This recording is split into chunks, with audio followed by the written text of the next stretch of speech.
Grounded in morals, and then you can get on down the road. But if you telling him soil your royal oats, you already start to open them up to the additional problems you're trying to protect them from. Yeah, and one thing I would say, how many good women you think are good girls do you think you'll find in high school? Man, why do you need to get it in high school? That's the problem. Is we're telling them it's okay for you to get it in high school, but only deal with the middle school, sweetie, they not waiting to high school. We just heard Marcus say, "I'm telling my daughter to practice abstinence, but I would not tell my son." Well, Sweeney, he is right. You're right, and he is right. Because a woman's value is between 18 and 35. 35, anything past that, if she chooses to get pregnant, is geriatric. A woman's value starts when she's developed. The world is given to her. Men accrue their wealth. There's a limited amount of time where a woman has her highest value, in between 18 to 35. Men accrue their value over time. So is he wrong for telling his daughter, hold on to what is valuable? In regards to boys, not only do I think they should do it, I think it's necessary for a form of development. That's been my whole stance this entire time. To have sex is necessary for development? Again, to deal with inexperienced women, and sex is also a part of that. I think it's, in my personal opinion, this is just me, not what I personally believe, that it is necessary for men to experience that.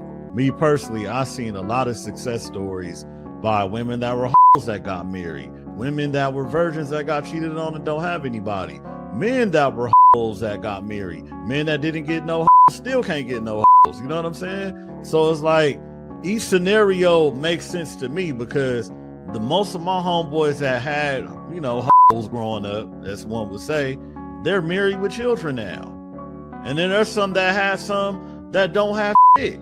You know what I'm saying? Like, there's not really like a formula that'll lead to what we're talking about. It's like whatever you hold as valuable as a man, you're gonna hold on to that, because it's still very different, bro. What does that have to do with them not doing it? Listen. You tell the women not to value yourself, because the boy's gonna keep trying any goddamn way, right? Not unless you tell them not to. The question was posed: do you believe in premarital sex? And I'm just saying, the world would be a better place if people wasn't having sex with a whole bunch of people, a whole bunch of premarital sex. That's all I'm saying.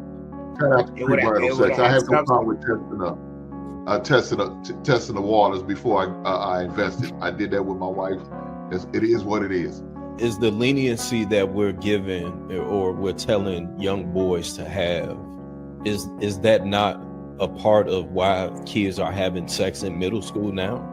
Exactly. Yep. We're literally creating a problem. So I don't hang around non-married people. I hang around people who are married, which is and good, are faithful to their wives, right? Well, as far as I can see. So I don't have these issues when we're having conversation. Like my wife's friend, her husband CA, he cool as hell. We both like sneakers. We talk and chat. My wife has a twin. My brother-in-law, he cool as hell. We talk and chill. I hang out with them.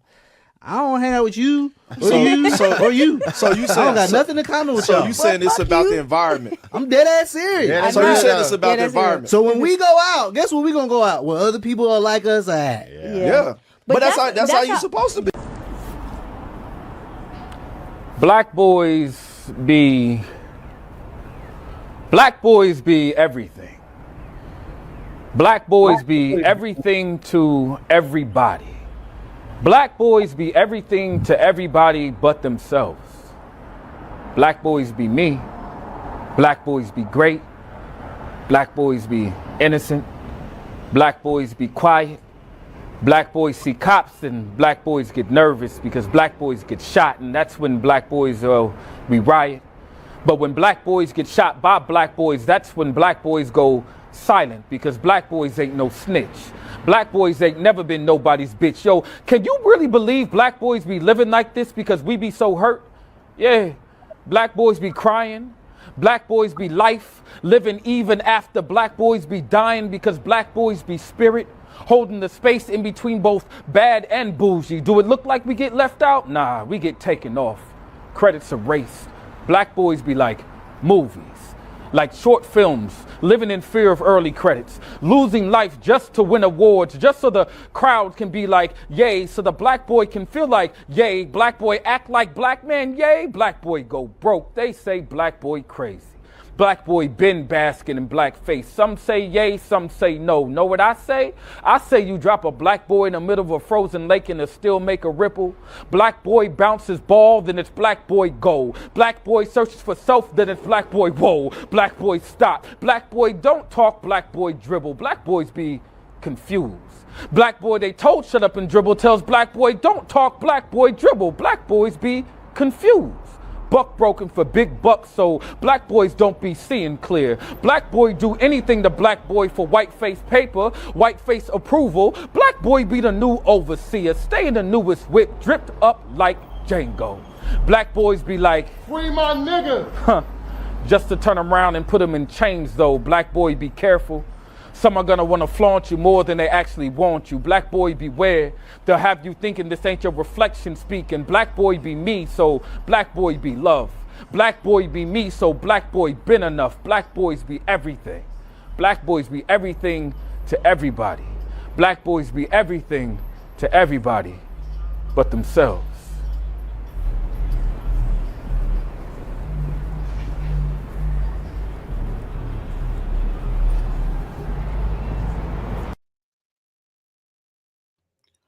What's going on? How y'all doing? How y'all doing? Welcome to King Talk. I am Lapeef JR. Let me go see who we got in the chat. What's going on, Miss Shelly Hunt?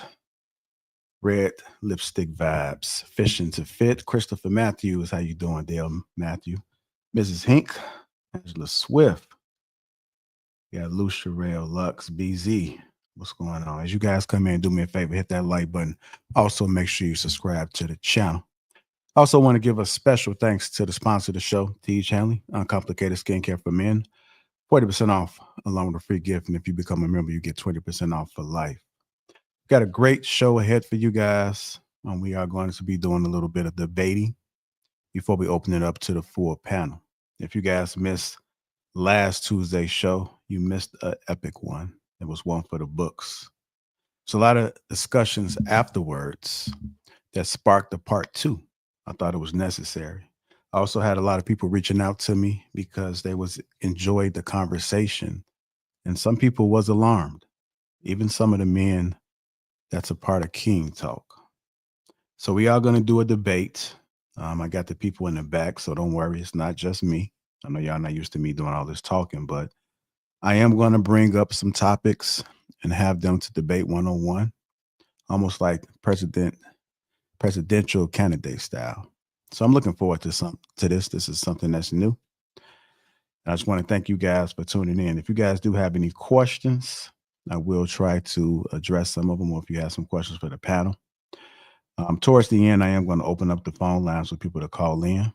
So there's something else that I'm going to do on the back end. So both man and woman can call in if they do want to ask questions. I'm not bringing anybody else up. I will not be dropping the link. It will only be via phone line, with the exception of the folks that are contributing to the debates. With that being said, I am going to pick two random folks to bring up first.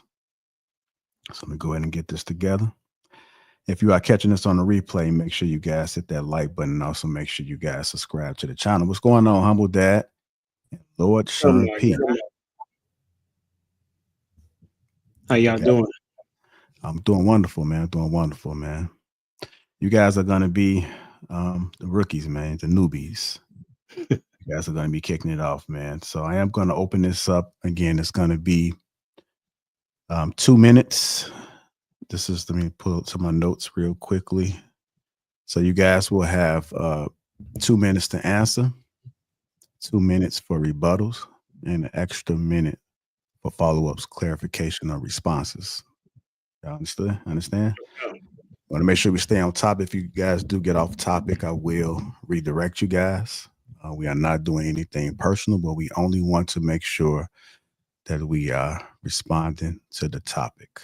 And I believe the audience would appreciate it if you guys stay on topic for a change. Not saying you guys personally, but we have a habit of getting off task. So with that being said, this is a question that you did answer, Lord Sherm.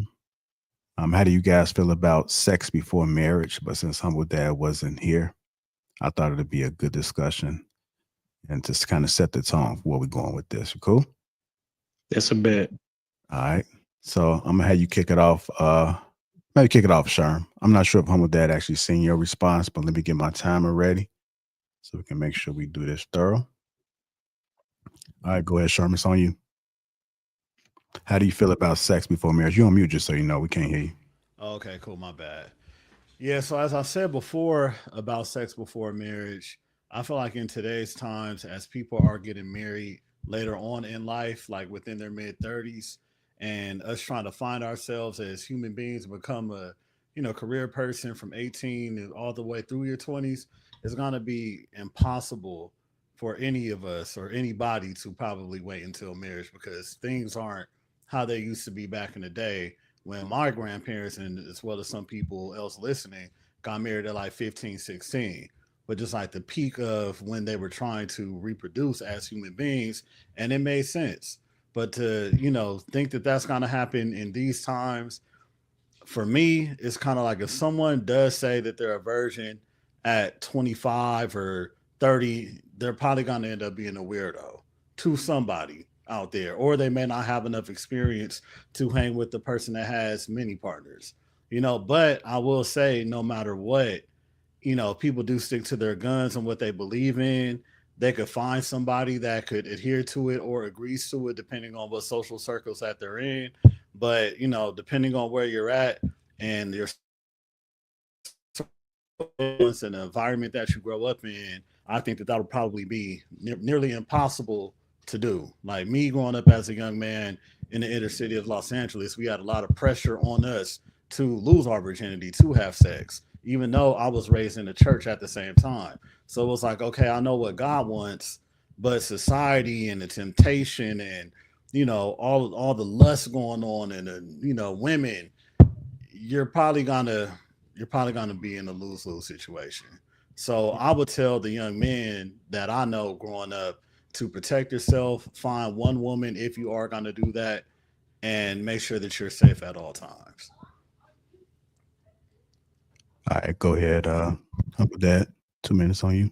For sure. So for me, I believe that sex before marriage is going to be a problem in the sense of that the individual seems to value themselves based on who they have sex with. And there has been, it opens you up to diseases, pregnancy. It also opens you up to connecting with individuals in a way that was not designed because if it's an individual that's not your spouse, then you have forsaken what it is that, if you look at any religion, I don't think there's any religion that is okay with sex before marriage. So even if you wanted to try to make it a religious conversation, there is not one that really says, you know what, I think because of what society is going to do, then that's what we should do. And so the situation that we are in and face today, sex outside of marriage has caused there to be a lot of trauma, a lot of baby mamas, a lot of daddies that are outside of the home, a lot of fatherless homes. And then it also has affected kids in a way of which it is that they learn. It also is said to, by the third grade, if that kid is in a fatherless home, that's how they decide how many jails they build. So to say that that a person should be able to have sex or just because everybody else is doing it, I think that makes it a problem.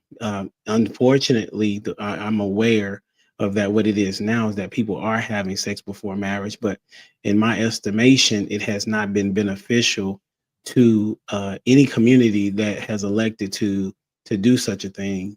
Will it happen? Yes, but however, that should not be the standard. All right, go ahead. Lord Sherman can rebuttal. All right. Well, I do think that he mentioned two opposing arguments that don't necessarily relate to each other, especially like the single parent homes and marriage and things like that. Like that's a whole nother topic and a battle that's of its own because the divorce rate is super high.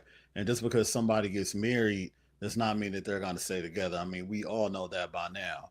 So I could sympathize with that, but I don't think that's the cause. I do think that people can have premarital sex and get married and start families. That has happened. I mean, my parents still married to this day. I know a lot of married couples, but also know married couples that also have got a divorce. What? Hello? Oh, I'm like, did he kick me out? Could you hear me? Yeah, okay, you go ahead. Okay. All right, cool. So yeah, that's all I pretty much have on that. I do understand that, if we did it that way, like, marriage, sex and then marriage, the world will be at a better place. I can sympathize with that, but I cannot say that that is possible in my lifetime because I haven't seen it. I'm not even sure if it's possible in my children's lifetime. But I do know back in the 50s and the 60s, that was just the norm. Like both of my grandparents on each side were teenage parents, But now, if a woman has a baby at 18, it's looked at like, what? Oh my God! But back in the day, that was just a normal thing, So I feel like sometimes we're stuck in the old school ideologies and the way of doing things. But I feel like nowadays, since society and everything is shifted, we do have to adjust, and we also have to be realistic about the times that we're in. So I'll just leave it at that. All right, go ahead, rebuttal. How about that? For sure. So may I ask a question or do I have to respond? No asking questions, go ahead, respond. All right, that's a bet. So what we have seen as it relates to sex before marriage, if you look at back in the time that it seems like you're reflecting on, the individuals, if they did get pregnant, they called it a shotgun wedding, right? And the reason why they did a shotgun wedding is because they understood that the man and the woman of that child needed to be together. And as a result, they stayed together for the sake of the child. And so as we fast forward to nowadays, to say, well, if you're 18 and you had a kid, it's surprising. That's true. However, they are not in the position of where, since you had a child with this dude or with this woman, that y'all should go ahead and be together for the sake of the child. Because every study that you can look at shows that when a child is growing up in a household where the mother and the father are in, they are going to be more of a holistic child as it relates to, as I said before, all the single mothers or the I'll say fatherless homes, those children face a much more of a difficult time through life. One, they don't get to see what a dad looks like in a household, and they don't get to see what a wife and a mother is inside the context of a marriage. And so what we have today in society is that because people are electing to have sex outside of marriage, they're more likely to get a divorce than as opposed to the people that did not have sex before marriage, because they're not looking at it as a position of that I have someone to compare it to. Okay. All right. So now you guys each can get like 1 minute for follow-ups, clarifications, or response. For sure. So I would ask the question, what is your premise of what you hold as it relates to how you position your thought process? Are you coming from about this topic? Like, say if I was, what I would tell my children or the people coming up behind me about this topic? No, sir. Like, what is your what source are you citing? Like, what is your foundation to get your position? More so being open-minded and understanding is probably my position more than anything. You know, because I will say that, you know, of course you will want your daughter to be a virgin, you know, but you probably want your son to go out there and do their thing. You know, everybody has a different prerogative on how they want to get down. But me being growing up as a young man, I just can't be a naive parent based off of my personal experiences and the experiences of others. So as soon as my son, you know, becomes a man, I'm gonna already off top think that he's already thinking about doing it. You know, period. No matter what I say, no matter what I hold, you know, close to me, no matter what I teach him, because I know how the temptation can be of a man, you know, wanting to have sex with a woman, you know, or has the urge to have sex with a woman. Like that started wars, that killed people, that had men accomplish great things in the world. Okay. Time is I up. didn't even see the time. My bad. Yeah, you can go ahead and clarify with Humble Dad if you got any questions, anything, man. Yes, absolutely. So it's on Sherm now. Okay, go ahead. What did you want me to say, bro? Is there any questions or any clarification you needed from Humble Dad? Oh yeah. Oh yeah. So how was it personally for you growing up, and what you've seen when it comes to like sex? Were you like one of those guys that did and then got married later? Or where's your stance on that personally? Me personally, I did it wrong. The information that I had, I was raised by a single mother. I lost my virginity late in high school, but I was not.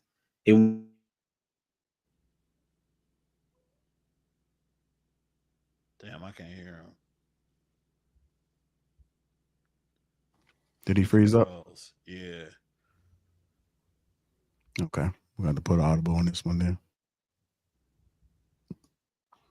Okay, well, that went pretty well. I'm gonna switch it up a little bit. I'm gonna drop Humble Dad down. I know he froze. Humble Dad, you there? Yeah, I'm right. Yeah, you want to go ahead and finish? 50 seconds. Go ahead. Oh, did he drop down? No, he's not there. Yep. There he is. Okay. Yeah, my bad. So for me, it was that not until I learned discipline and understanding the value of myself as well as women did my mindset change. And so I think that if you're under the position of where you want your child to be healthy and value themselves, sex should be the premise of but men and women, that it's valuable to both of them, and not try to teach two different terminologies or two different doctrines to the people inside your house. I would say that causes a lot of confusion, and it also it teaches women to be like, okay, well, you got to be pure, but it's like, okay, who is this guy having sex with? If you're saying that he can go get it, so it really is a disconnect between philosophies. Okay. All right, your time is up. All right, thank you guys. I'm gonna drop you guys down to the back. Go ahead and switch it up a little bit. All right. did have a super chat that came through. Let me go ahead and address this really quickly. AP $5 says it's not normal because we don't normalize it. Excuses for bad behavior. Want to thank you for that, AP. Appreciate you guys. If you haven't already hit that like button, also make sure you subscribe to the channel. Now we're gonna go ahead and see if we can get this going here. Let me see. All right, I'm gonna bring up Viz.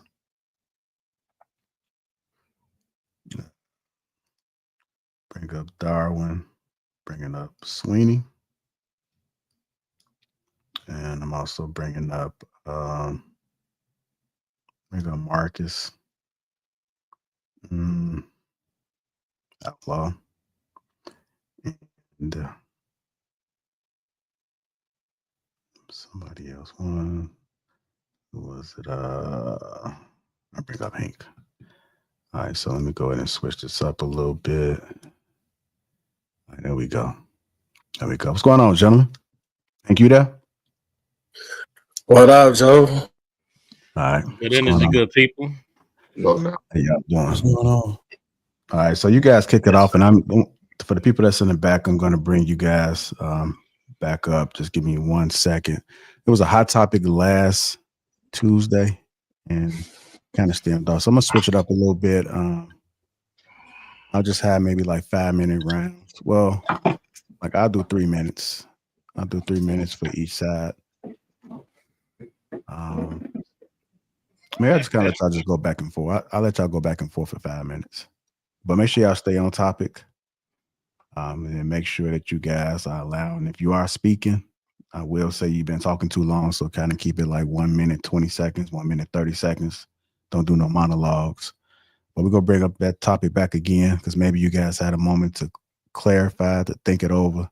But when it comes to dating, sex, and marriage, do we tell our daughters and sons the same message, or do we switch it up? I know Dar wasn't on the panel before, so go ahead, gentlemen. Anybody can kick it off. What's up, y'all? Yes, sir. I mean, well, I'll let Darwin. I'm gonna let Darwin kick it off since he wasn't here. All right. Well, this was what I would say about. Please use as much inflammatory language as you used in the video discussing us, so we can address those points. Okay. But y'all cannot talk over each other, so everybody must mute and stay on mute. Do not unmute at all. Do not ad lib. Let the person go ahead and speak. Like what I will do is try to put up the timer just so you can kind of monitor. I'll put up 1.5 minutes every time somebody talks, or at least I'll try to. And then that way you can kind of gauge if you've been talking too long. Just look at my box and you'll see it there. Go ahead, Dar. So this is what I would say about the double standards. Training boys and training girls different. Well, number one, they at odds with each other. I recently had a conversation with my wife where she showed resentment against her father because all of the boys were able to bring in girls, have sleepovers, do all these stuff, and the daughters weren't able to. So it was a confusion. Secondly, if I have 2 to 3 daughters that I'm raising, and a man that's down the street has 2 to 3 sons that he's raising, and he's telling him, hey, look, I want y'all to go out there, get it out of your system, do what you got to do, sow your royal oats, go and bust them down. And I'm telling my daughters to be chaste, protect their purity and their sense of self-worth. And I know that this man down the street is teaching his sons that. I would look at that as a declaration of offense to me, because basically what he's doing is sending a signal out that I know you're going to teach your daughters to be pure, but I'm raising my children up to be able to break those boundaries. To me, that's households declaring war on each other. And that's just my thought on it. I think it's wrong. And what I believe in spiritually, there's no indication that men and women were taught different things. Everyone was abiding by the word, and they looked at it as a standard that they were on accord with. And I'll just yield right there. If anybody else want to say something from Viz or Sweeney. We're gonna go ahead and go to the other side. Oh, you can go to the other side. Yeah. All right, go ahead, Marcus. Like you wanted to go ahead and respond. No, I was asking because I know it was a video recently. I didn't even watch it. I just heard about how inflammatory it was. So I was hoping to get a first eye view of it. But I guess the declaration of war is as close as we're gonna get to it, right? Yeah, boys and girls are not the same. They're just not. I'm not teaching my daughter to go out and date around and see what she likes and all that. That's not what I'm doing, because she's not supposed to be experienced and comparative and knowledgeable. And I would prefer for her to be as chaste and pure as possible for her process. I also wouldn't want her boyfriend to be the same age. So if she was to get married at 19, 20, I would want her man to be 25, 26. Adversely, I want my son to be 25, 26 before he even got into a serious relationship. It benefits him to be more experienced in life and be more experienced in overall interactions with women, because if she's looking at him for leadership and he has absolutely no clue what's going on because he's as inexperienced as her, they just gonna be like a chicken with their head cut off, trying to figure it out. And although it can work and people go together that way, it's a lot of cases where they just don't have the skill set and the tools necessary in order for them to be successful at this point in their life, because they didn't have the necessary competence to create the confidence to move forward within that relationship. Men and women are not different, are not the same. That's like saying you teaching your daughters to make sure they get a great career so they can take care of their man. Double standards exist. We all acknowledge them. I don't understand why in this specific case people are making a complaint that it's so detrimental to society. If anything, let's talk about the people who abstain from sex their whole life and end up in lawsuits with little boys in the church. Well, let's talk about all the things that go wrong from people denying their sexual urges until it festers into something that's extremely toxic. I think that would be more of a better waste of a better utilization of your time. But I digress. But you saying that as if we're telling men to abstain from marriage with that kind of point, saying they go all their life without having sex. That suggests that they're going all their life not even considering marriage, which includes sex. We're just trying to get in front of the having the premarital sex or having a promiscuous lifestyle, which is devastating. You agree that it creates dysfunction. I would rather the term you use to figure it out, a chicken with the head cut off. I think that's a safer situation to deal with than when they got their heads on their shoulders and they're having children when they're incapable of raising the kids, or they're susceptible to STDs, or just not even having any meaningful connection because of all their partners that have been with, or specifically the man. Think you got I understand where Marcus is coming from, and I would say I do agree with him to the extent of having the experience with women. Where I would say that I would disagree with him on is telling this young man that it's okay to sleep with all of these women, because now you're creating unnecessary situations that you can now find yourself in. You can go out and date multiple women and not have sex with them, and you would almost you would actually have more power and more control if you're remaining abstinent of not having sex with them, because now they don't have that tool. We all as men up here know.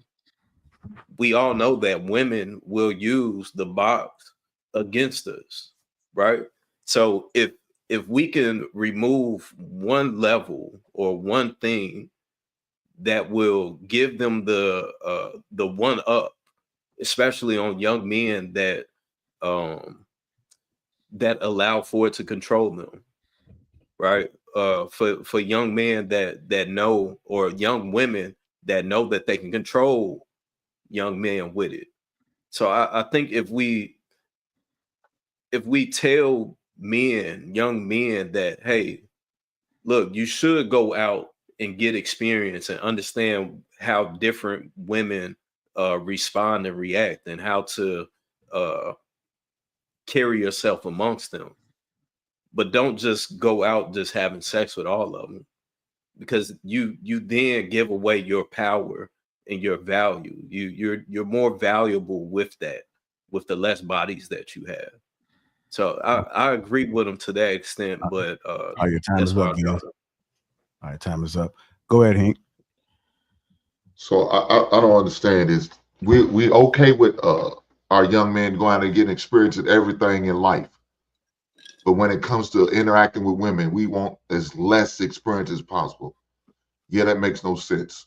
So it's 2025, and like I said on last Tuesday, these middle school man, we had a situation in elementary kid, 5th grader, that used condoms in their bathroom.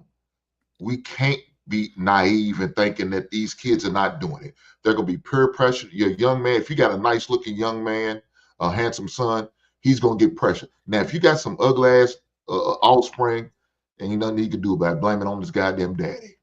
But if he does, these women are gonna come at it. They're gonna pursue him, and even if they never do it, they still gonna use that box viz to tempt them, to persuade them, to move them. They could get all the way to marry, and their wives are going to be moving them with their box. So it doesn't. I'd rather my son to know and be knowledgeable of how to act around women, how to carry yourself around women. I'm not sitting there saying, I'm gonna say, son, go out there and knock down every whore or heifer or chick you can. No, I'm not saying that. But what I'm teaching my son is to make sure he protect himself. If the opportunity presents itself, make sure you know what to do. And if that young lady so happens to tell you no, you need to run and get up out the room. If you don't have the proper protection, you go take you a cold shower, squeeze one out, and call it a night. Don't go in there naked head taking penitentiary chances. I would never tell my son, my nephews, or anybody else's son to do such a thing. Black man, protect yourself at all times. Those are the words I say every time. And I believe that even young boys have to take that same model. You have to protect yourself. Don't get these heifers pregnant because you don't know what you're going to be invested to. Facts. All right. Go ahead, Sweeney. Can't that be taught without them having sex? No, we're going to ask questions. We'll have a segment for that, but just go ahead. I don't have a monologue. Okay. Go ahead, Lo. Yeah, I definitely want to get in on that because, I mean, we flipped this conversation into something that nobody said. I know I didn't say anything about going out and hitting as many as you can and this, that, and the other. That's not something I've ever said. What I said was, and I was very clear about, is when you get out here, you operate with respect and protect yourself, right? Because we do know that these opportunities are going to present themselves to someone of, honestly, my son or my nephew's caliber. I know they are going to be quality individuals because that's what they're coming up under. So that's going to be something that's presented to them. So all you can really do is show them how to protect themselves. It's no different than teaching a boy how to fight, right? You know what I'm saying? You're not telling him run out there and get in a bunch of fights, but we know it might happen.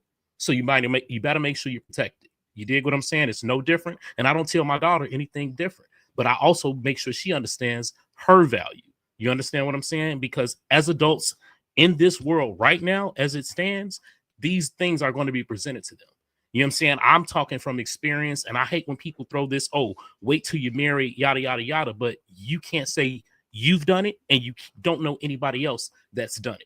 So when we put these unrealistic viewpoints on these children, now it's giving them room to want to lie to us, not want to be honest about what's going on and what they're feeling. They want to feel like they're ashamed if something does happen, even though we know we all did it.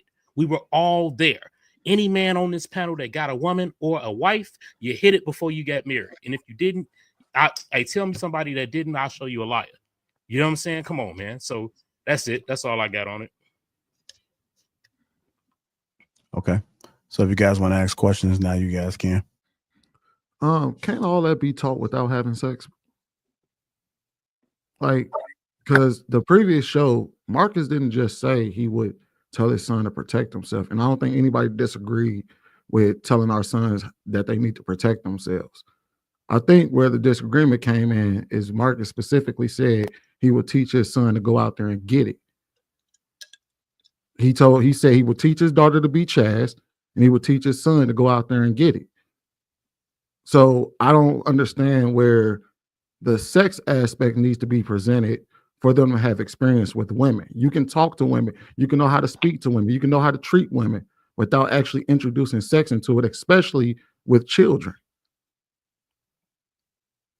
So I got a young man that I was mentoring. He's in he's it's not there's no such thing as pre-med, but he's going to school to be a doctor right now. Right?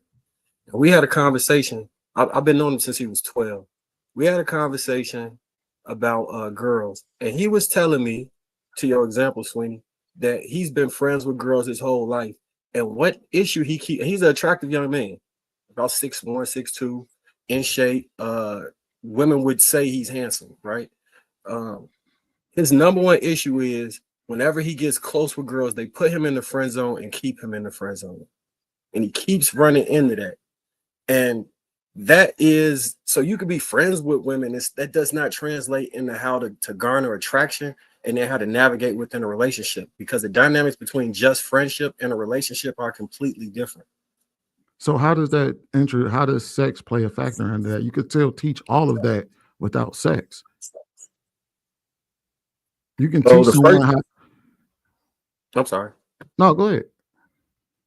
So the first time a lot of young men get sex, they be head over heels in love with this woman. Isn't that the same for women?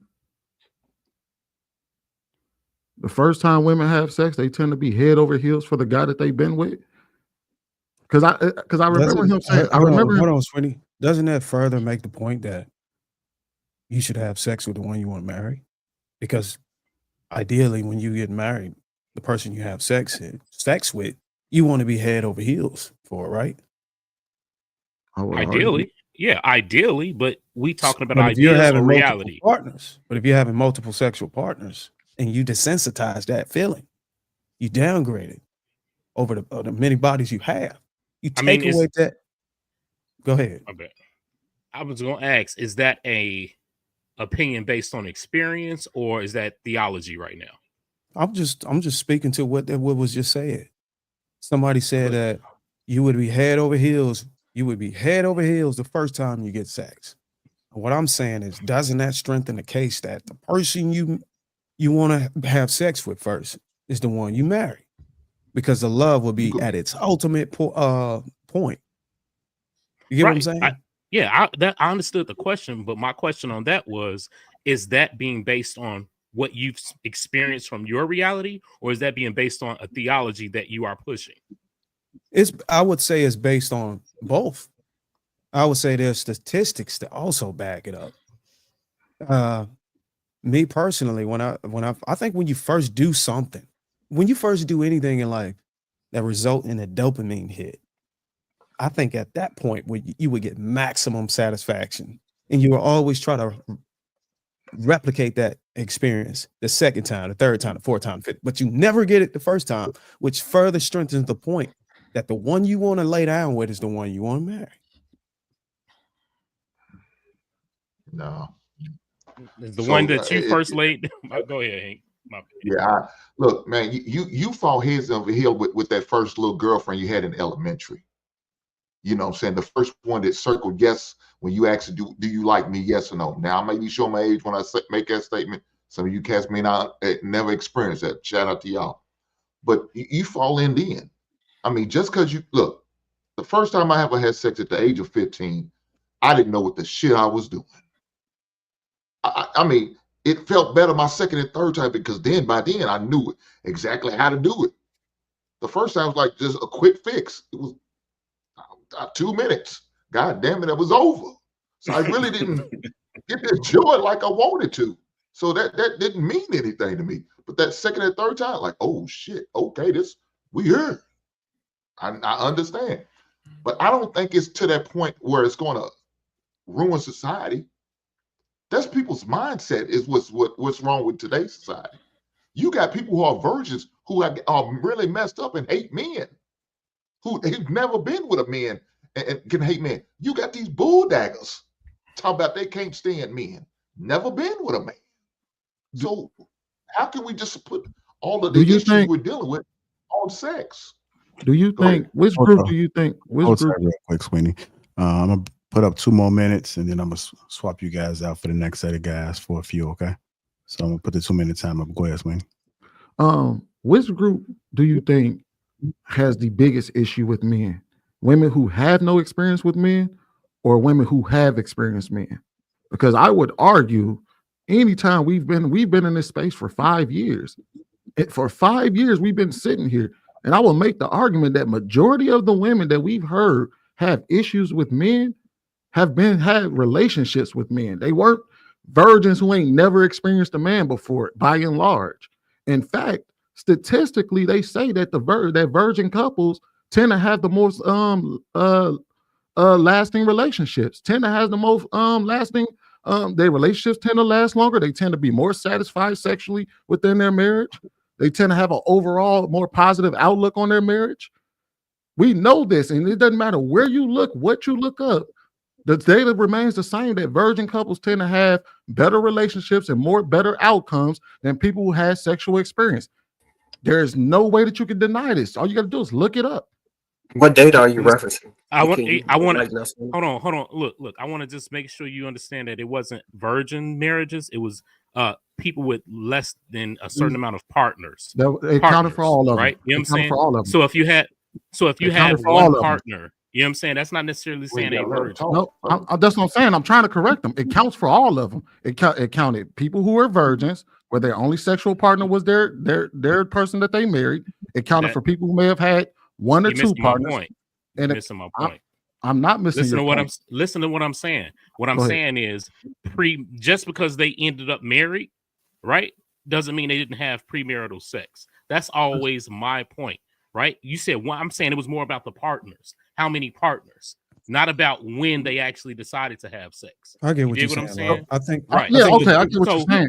Right. So when we start saying, that's what I'm saying, bro. When we start telling them, oh, don't go out here and do this and do that, that's, to me, it's not realistic. The one person you hit might end up being your spouse, but we know good and well it's going to happen. But the problem is the data that I'm referencing, they're talking about sexual partners. They're not talking about people that you may have dated within your life. They're specifically speaking on people who they married their first sexual partner, and they're talking about, and they juxtapose it to people where they had multiple sexual partners prior to, within the marriage, outside the marriage. People who have more sexual partners tend to be less satisfied within their marriages. They tend to have worse outcomes in their marriages. Mm-hmm. So the data actually supports that two people who come into a relationship virgins have a better outcome than two people who come into it experienced, or somebody coming into it with a lot of experience. And even if we tried to make the argument that okay, maybe this is just something for boys, well, then you might as well, when we try to make the argument about teaching your sons one thing and teaching your daughters another, then the same thing would apply to the women, because even women with sexual partners, the numbers, the reports are exactly the same as the men. Yeah, and I think you put that graph back up, JR. Yeah, y'all don't care about body. We're gonna have Darwin respond, and then I'm gonna drop you guys down for a second. Go ahead, Darwin. The last thing I wanted to say to Law and Hank, first, Law, I think the argument you was coming from on the premarital sex was, when you make the statement realistic, it's not realistic. When you make the statement realistic, you're aligning that on the behaviors of how society operates. Like, that's not the likelihood of X, Y, and Z happening. And I think the point when we argue against it, we're arguing it from a principle standpoint. From a faith-based or a spiritual religious standpoint, meaning that regardless of how society is operating in movement, we still like to hone in on what we believe so we can maintain our salvation. Because, you know what I'm saying, when we start sinning willingly with the knowledge of the truth, there no longer remains a sacrifice for your sins. And you can read that in James. I forgot what chapter. But the thing about Hank I wanted to address is he spoke from an angle where, oh, when you do it, you know, that you don't destroy society or whatever. And when he had sex, you know, it took him 2 minutes. He was good. You know what I'm saying? He was on to the next. It didn't mess him up mentally. But I think if you really want to have a genuine conversation, you got to kind of look at it from the lens of the person you having sex with as well, which is the women. So you got to kind of try to tap in. Okay, how did she feel after the 2 minutes? did she want more than that? And you would often hear a lot of these guys that's had these experiences. When they talk about the past women they've been with, they always talk about how many women they hurt. You know what I'm saying? How many good women they led astray or you know what I'm saying, in the process of their so-called journey of development. So I think you got to look at it from the lens of the women. And I think maybe having a daughter would help you appreciate it. I don't have a daughter yet, but I would think that once you're able to hold your daughter and look at her in her eyes, you might be able to say like, well, damn. Let me give you some. A different way. I know. No, I got to drop y'all down, but we can revisit this back momentarily. Let me just bring the other guys up just so I can make sure we giving time to others as well. So I'll bring you guys back up.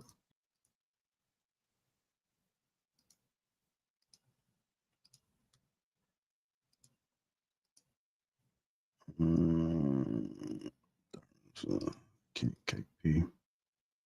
Is KP up there? No. Oh, you get back up there. Okay. Is KP up there? Oh no. What the hell?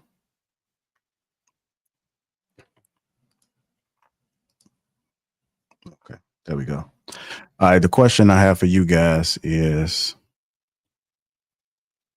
one second. Do men need to become better leaders, or do women need to become better followers? I'm gonna let y'all rock out for about 8 minutes or so. I say both. I definitely say both. I think men definitely need to learn how to be better leaders, and women need to be taught how to be better followers.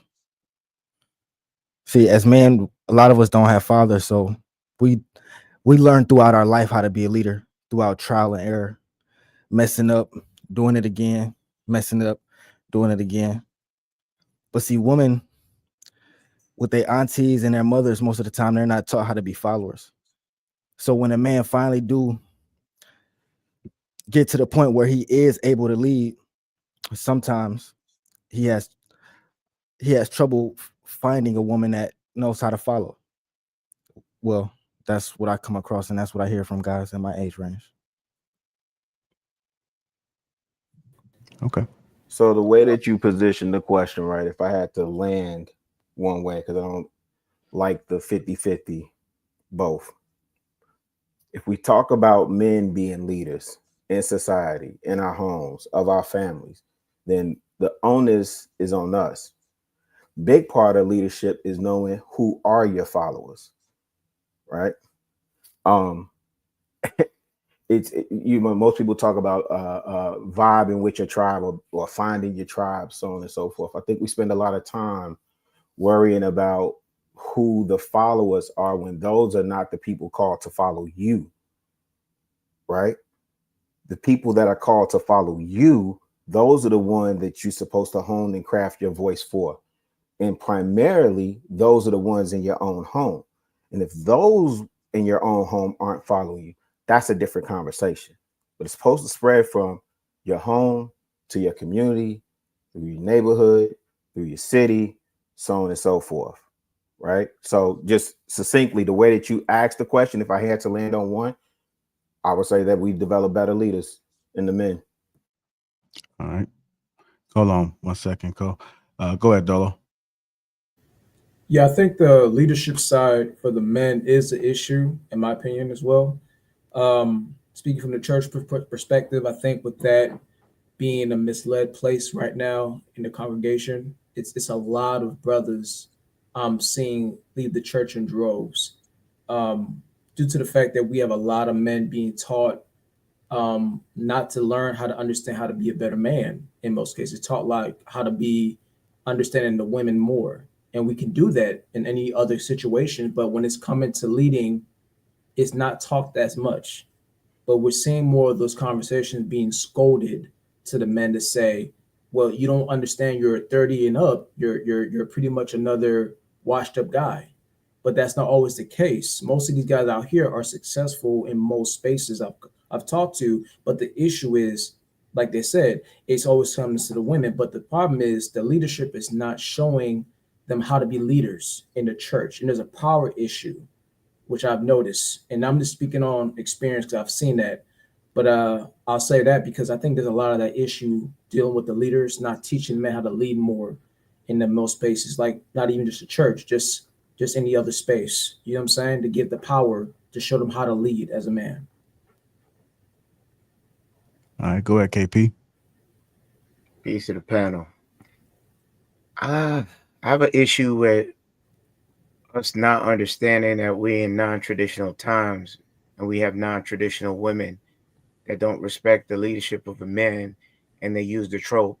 I have to see a man or what they consider a leader strong enough so I can relinquish the reins, because today's society push women to be more independent, not in need of men. That actually started in the 70s. Then it is on steroids nowadays. So when you say men are not leaders, I have a question with that when women are not willing to follow because they said, I can stand alone. Then you also have societal structures that give them the power so that they can stand alone, and also make men tuck their tail and acquiesce to their demands, because nothing really works for us if we wish to stand our ground and say, I wish to be a traditional man. We cannot be what they considered, okay, this is arguable, an alpha male, because an alpha male in the past was able to redirect his home. But now we play with kid gloves when we try to have order and structure, and it's considered your words landed on me. You're too heavy-handed. You can't redirect the culture. I have to adhere to 72 different genders. I can't say a man is a man or a woman is a woman. We're in a world of confusion. And then you want me to lay it on the cross? No disrespect to those that believe in a higher power, which I do. But that ain't the fix all of everything, because you have to get out in the communities, because not everybody is adhering to the good book, because they could care less about it. I got to go out there and make $1 and be me. And a woman are quick to tell you, who gonna check me, boo? Act like not one man on this panel hasn't heard that already. But you still want a woman to fall under your sovereignty and covering when they're unwilling to? I think not, sir. That's the thing. That's why I said both. Like the man need to be taught. Men need to learn how to lead, and women need to be taught how to follow. Because if you look at how the aunts and, like I said, the moms teach the daughters, they don't teach them how to follow. And we could do it on the individual level. Yeah, of course, a man, if he's a good man and he lives his life to whatever status he wants to be, and he's just doing right by himself, he's going to find a woman. Yeah, of course. But if we're speaking about everybody in general, we got to say it's both. Because of course, yeah, we know men not leading, but women definitely have a problem with following. And if women want leaders, they have to learn how to be good followers, because there's a lot of good leaders out here. I'm not, all men ain't leaders, but there is a lot of good leaders out here. But we have a lot of bad followers. There's women not following them. We get pushback on a lot of the things we say, even if it may be right. Just like we was talking about earlier with the abstaining from sex and all of that. It's so much pushback, even though we know that sex is a big problem in our community, and we should push to not have sex as much as possible and try to hold off for as long as we can.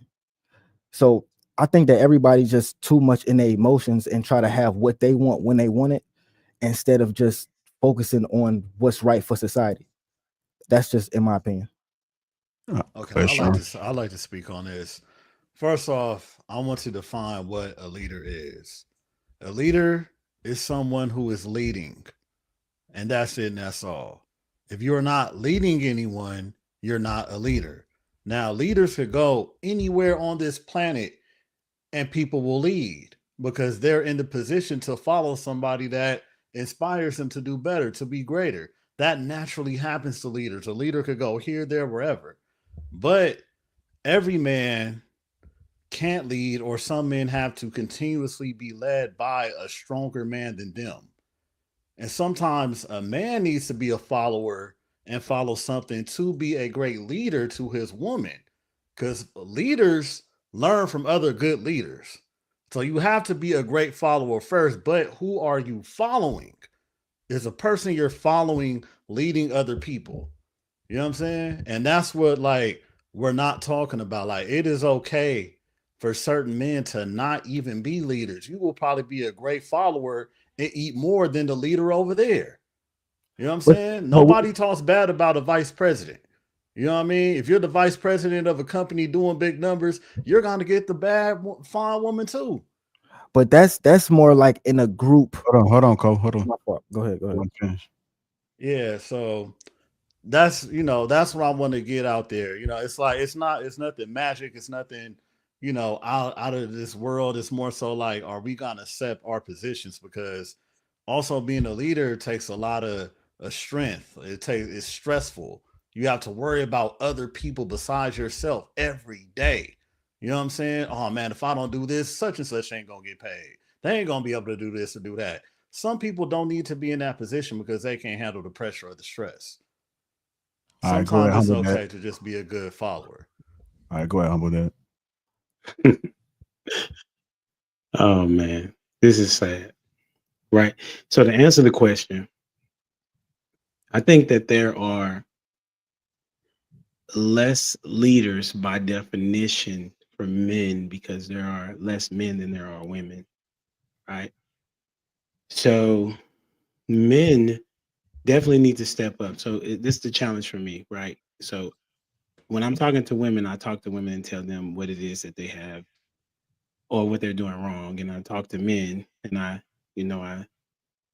challenge men to be leaders. So the interesting thing about what is being said is that it sounds like most of the men that are coming on the panel don't really follow anybody to be able to have a standard and a structure to stand on other than their own moral compass. So they say what it is that sounds good and feels good to them, as opposed to saying what is it that their standard says that they should be doing. So for example, as a follower of Christ, I can literally look at the book and say, okay, how am I loving correctly? Am I being kind? Is this long suffering? Am I patient? I can look at a standard and say, this is what I'm missing, or this is what I'm doing well, as opposed to all these dudes, most of the dudes anyway, that I keep hearing has created their own philosophy to determine how they live their life and don't realize that they're actually in dysfunction. Because being of function means that you're able to say, this is what I'm standing on, and these are the facts of which it is that I can stand on. If you're saying that you got to follow somebody to be a leader, I agree. But I would say that most of the dudes that's on the panel have not determined who they follow.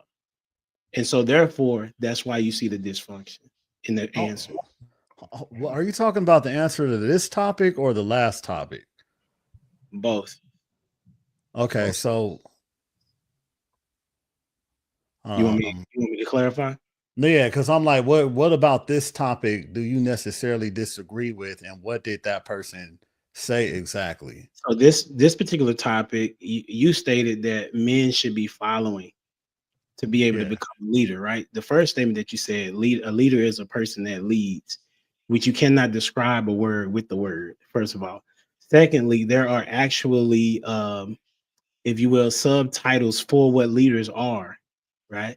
And also there are people that are leaders that you can say these are the qualities in which we can identify them as a leader. One of those premises is that a leader has a plan, has a vision, has structure. A leader has something that they actually follow. And that's in any religion that you look at, whether you're atheist, whether you're Hindu, whether you're Buddhist, whatever, because I've studied all the religions. All of them have a structure in which it is that they align with. And I'm saying the men on the panel seem to have created their own guideline of what it is that they're going to follow. And that is the why there is a dysfunction in their answers. But what was the dysfunction in their answers? Okay. Yeah. Okay. So the dysfunction in the answer is if we go back to the last topic when it says that I'm gonna teach my son to be impure, but I want my daughters to be pure. Like there is nothing that they can hang that on other than their own moral compass. They cannot say that that's from Buddha. They cannot say that's from Allah. They can't say that's from Jesus. They can't say that that's from any other God unless they connect themselves with the only way they can do that is if they connect themselves with a Satanist. But as it relates to any religion that connects themselves to a higher power such as God, doesn't align, is what I'm saying. And so there's a dysfunction, is what I'm saying. I could sympathize with that. I can't, because now it went from general to being specific as for pointing to dudes on the panel. So that means you speak from an elitist position like you have all the answers, which are not true. Then I listened to the bullet points of how you break down as for men being prophets in their own land. So that's basically an assumption. So if you knew the resume of people for how they come to the way of thoughts, you might have a better understanding rather than taking leaps of faith off of your own understanding without doing your due diligence. That's a discredit to what we're trying to do up here. So when you point to people on the panel, you may be successful as for your journey, but you can't measure someone else's journey by your standards. And I think that is being a bad actor within this conversation, because everyone walks a different path. So you said you studied all religions, yet you cleave within Christianity. That is your right. That is your right as a man. But when you start saying that you are not right because I feel a certain type of way, that's a narcissistic way of thinking, because you don't see the results that fit you. And you should be open enough to have a space where, okay, these are my opinions without me castrating or castigating men because they don't live my journey. And that's the problem that I have, that I get pushed back. I give pushback for passionately. So I beg to differ, sir. So would you say that leaders are supposed to hold other men accountable? At times, yes. No, I would say at all times, because that's a part of leadership. No, because I can quantify what I just said, because not every man is under your leadership. So that's why I say some. Those that are not under your leadership, that you can't hold them accountable for anything.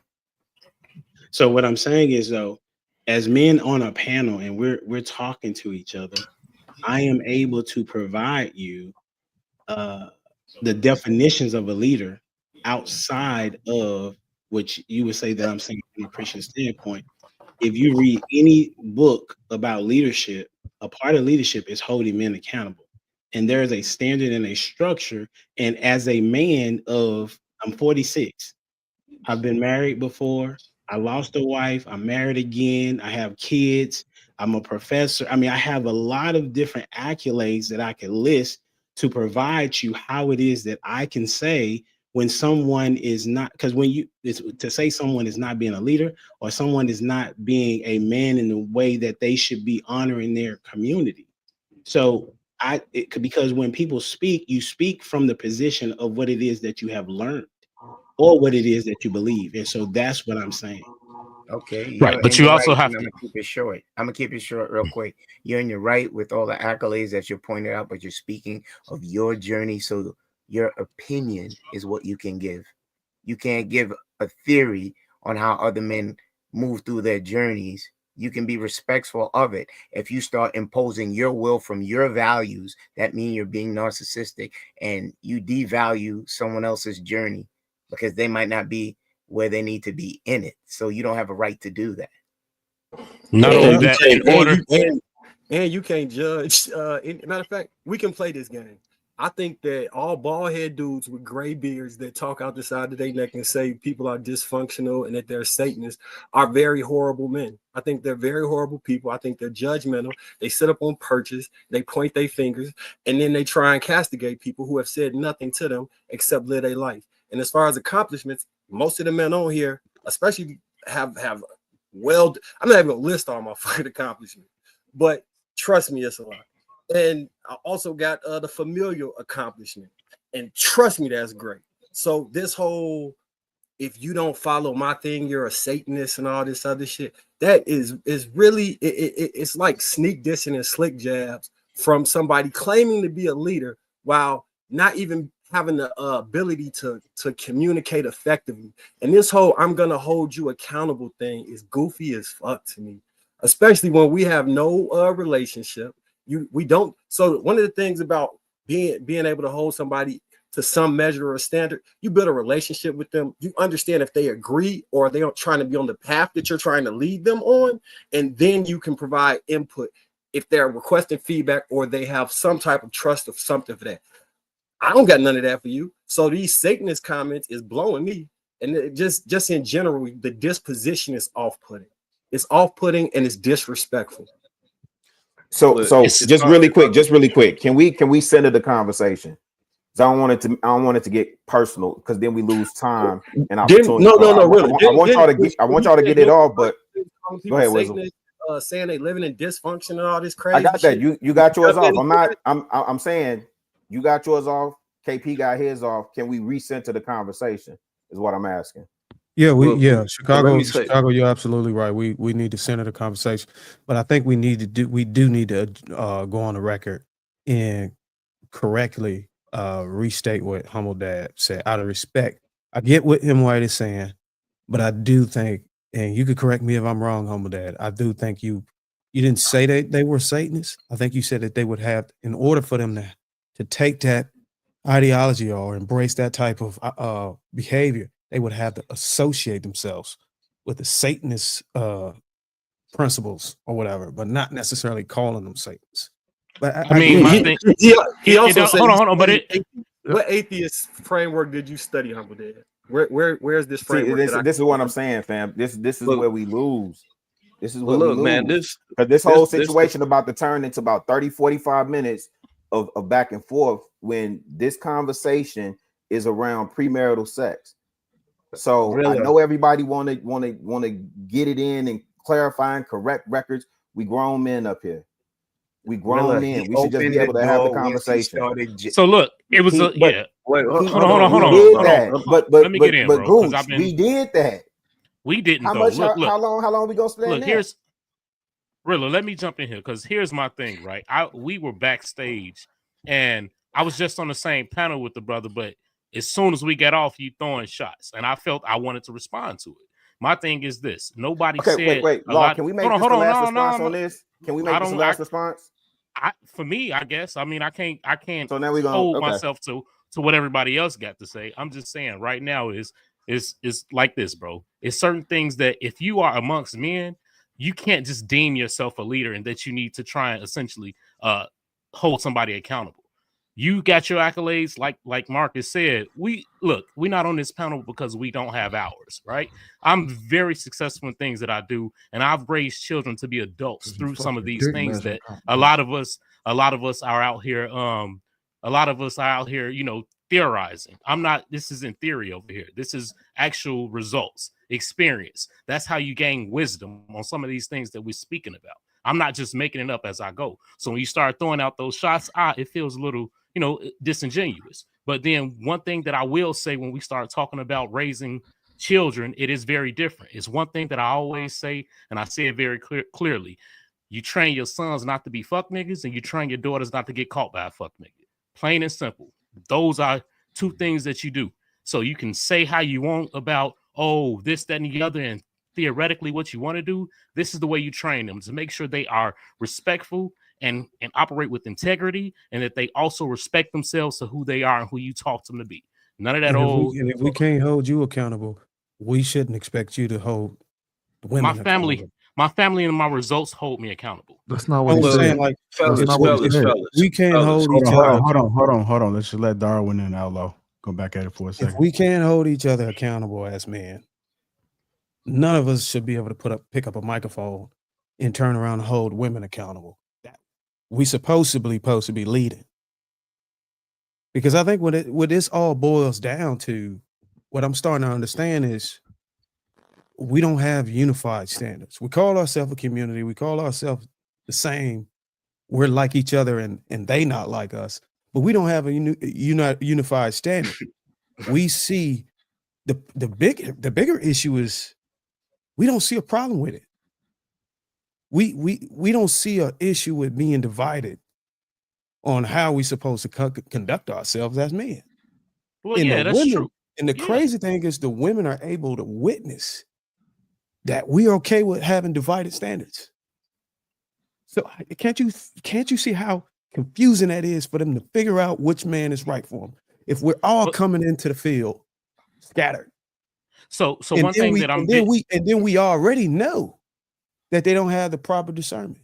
So us not having one unified standard even further clouds their ability to even get any inch or increment of any discernment to figure out who's right for them. So one thing that I would say to rebut that, one thing I'm big on is consistency, right? I would rather my daughter find a man that is consistent throughout his thinking and his growth than one who has one mindset at one point and then flip-flops it to another, and now that's the only way. I'm very consistent. I'm the same person, and I continuously show that. As I always say, I tell them, do as I say and do as I do. You see what I'm doing? Let me see if I can operate understand under you. those stands. Yes. So let me see if I can understand you. Basically, you saying you'd rather your daughter have a man who goes out and walk barefooted, and then the next week he figure out, I probably need to wear some shoes. You would rather her have a man that stays barefooted than the person to realize that his feet are hurting. He need to wear shoes. So he breaks his consistency. He makes an improvement. He gives you an indication that he's willing to grow. Just don't think too hard of it. Just look at it as a metaphor. The things we did yesterday that were wrong was brought to our attention today. So tomorrow we can be a better person. Are you telling us on the record that you don't want your daughter with that kind of man? I'm saying I want my daughter with a man that is consistent, that's not flip-flopping and changing his mind as the wind blows. I didn't say anything about being barefoot. I didn't say anything about a man that was ever a metaphor. barefoot. It's a metaphor. And I'm using it as I'll let somebody else go in return. All right, go ahead, Sweeney. I know Sweeney had some things. Go ahead, Sweeney. That was a dodge. That's a dodge. Because I think, again, well, I ain't going to. Y'all had y'all situation. I mean, but has a man ever really tripped off hold of on, her? hold on. Off Let of me his jump in daughter. there. Hold on, y'all. Hold on, because I'm not sure if Sweeney was done. Oh, like he just said he wasn't gonna go back to what they was discussing. But go ahead, Sweeney. Wait, you got something you want to say? All right. So first and foremost, I do want to say that we've been here before. This isn't the first time society has resorted to this modern day mentality. And so we have history to look upon to juxtapose what we're doing today and what has happened before. And through my research for the past week, I've noticed that this happened in the 1920s with the new sexual revolution. Women became more promiscuous. Well, after the First World War, women became a little more sexually liberated. And then the men adjusted in kind, but they had struggled with it. And a lot of the things that we hear today, you've heard back then. For example, men at the time, men couldn't tell the difference between a good girl and a bad girl. Men had to learn how to, they would call it the line, but today we would call it spitting game or having riz or something like that. And oftentimes back then, they would also tell young men felt like, man, I had to figure out how to make the girl like me before I like her. Or you can also look at that back then, men also felt the same way that you see men today feel about dating, where they said as time went on, the relationships became more transactional when you introduce sex into the sex and promiscuity into this conversation. And they even struggled back then. They made some of the same complaints that they make today. They called women gold diggers back then. They began to tell women, they began to call women treat the good women the same way that they treated the other women, where they called them whores. So there is nothing new under the sun. So we saw what society did, what happened to society back then when this happened. But then we get to today, and I told y'all last week, all you have to do is look around you. Yes, 10 men on this panel are married, and we may have came out it unscathed. But when you look at society as a whole, we are not unscathed. And it doesn't matter. Like, and the thing is not only do society tell us this, but if no matter what book Humble Dad spoke to, and no matter what religion you subscribe to, they all come to the same conclusion that, hey, this is not the right way to go about it. And can you provide me the atheist framework so I can study what he was speaking about? Where's the atheist framework that say this? Hey, let me say this real quick, because I understand where this is going and where we kind of holding on to it at. So if we as a community, right, we're the 10 man on this panel right now, we're all a community, and as we all know, iron sharpens iron. So we should be able to communicate with each other as leaders. If we are leaders, we should be able to communicate with each other and hold each other accountable to some extent, right? Marcus, if we using the streets for an example, if you in this neighborhood, you have to abide by what it is that we all agree that's going to be the norm here. And if you don't, you're going to be in violation. We're going to check you, whatever the case may be. And it may not, it's not out of spite, but it's out of love. So I think if we can come to the understanding that we're here to build and to show young men how to be able to communicate without going off the scale, you know what I'm saying? And this is the normal way that we're supposed to carry ourselves. Then I think that's extremely important for us to not only portray here, but also to show people outside of this. Okay, so Vince, let me ask you this. How many conversations have you had with me? Shit, I don't know a number. How often am I outright disrespectful to people, unprovoked? Not often. So a response to that would be disrespect, right? That is what's occurred. People have been very disrespectful, and responding to that seems to be an issue. And they say, "Oh, we're not trying to function within XYZ." As I said before, I never even had a conversation with this person. You know what I'm saying? And like making videos, posting us, and saying that we the destruction of the community and all this stuff. I'm absolutely bothered by that, because one, that's nefarious in its intent. Because it's one thing to discuss an ideology, and it's one thing to discuss a thought process. It's a whole other thing to throw negative connotations and run a narrative to try and disparage people, and then to come and further implicate them with more disparagement by the only thing that you could be following is Satan. And I've studied all these.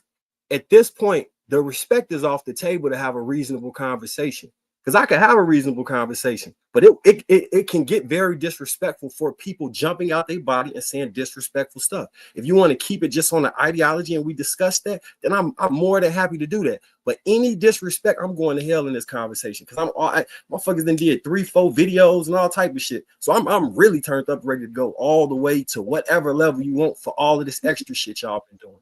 And I'm standing on that. It is what it is, Joe. Let me go first. Hey, let me go first. Go ahead, Hink, and then I'll go after you. No, well, this thing about leadership. Look, I can't come to your house, Sweeney, and be the leader of your wife. Just like you can't come to my house, Sweeney, and be the leader. I'm not nobody's leader of her unless I can hold you accountable to a certain extent.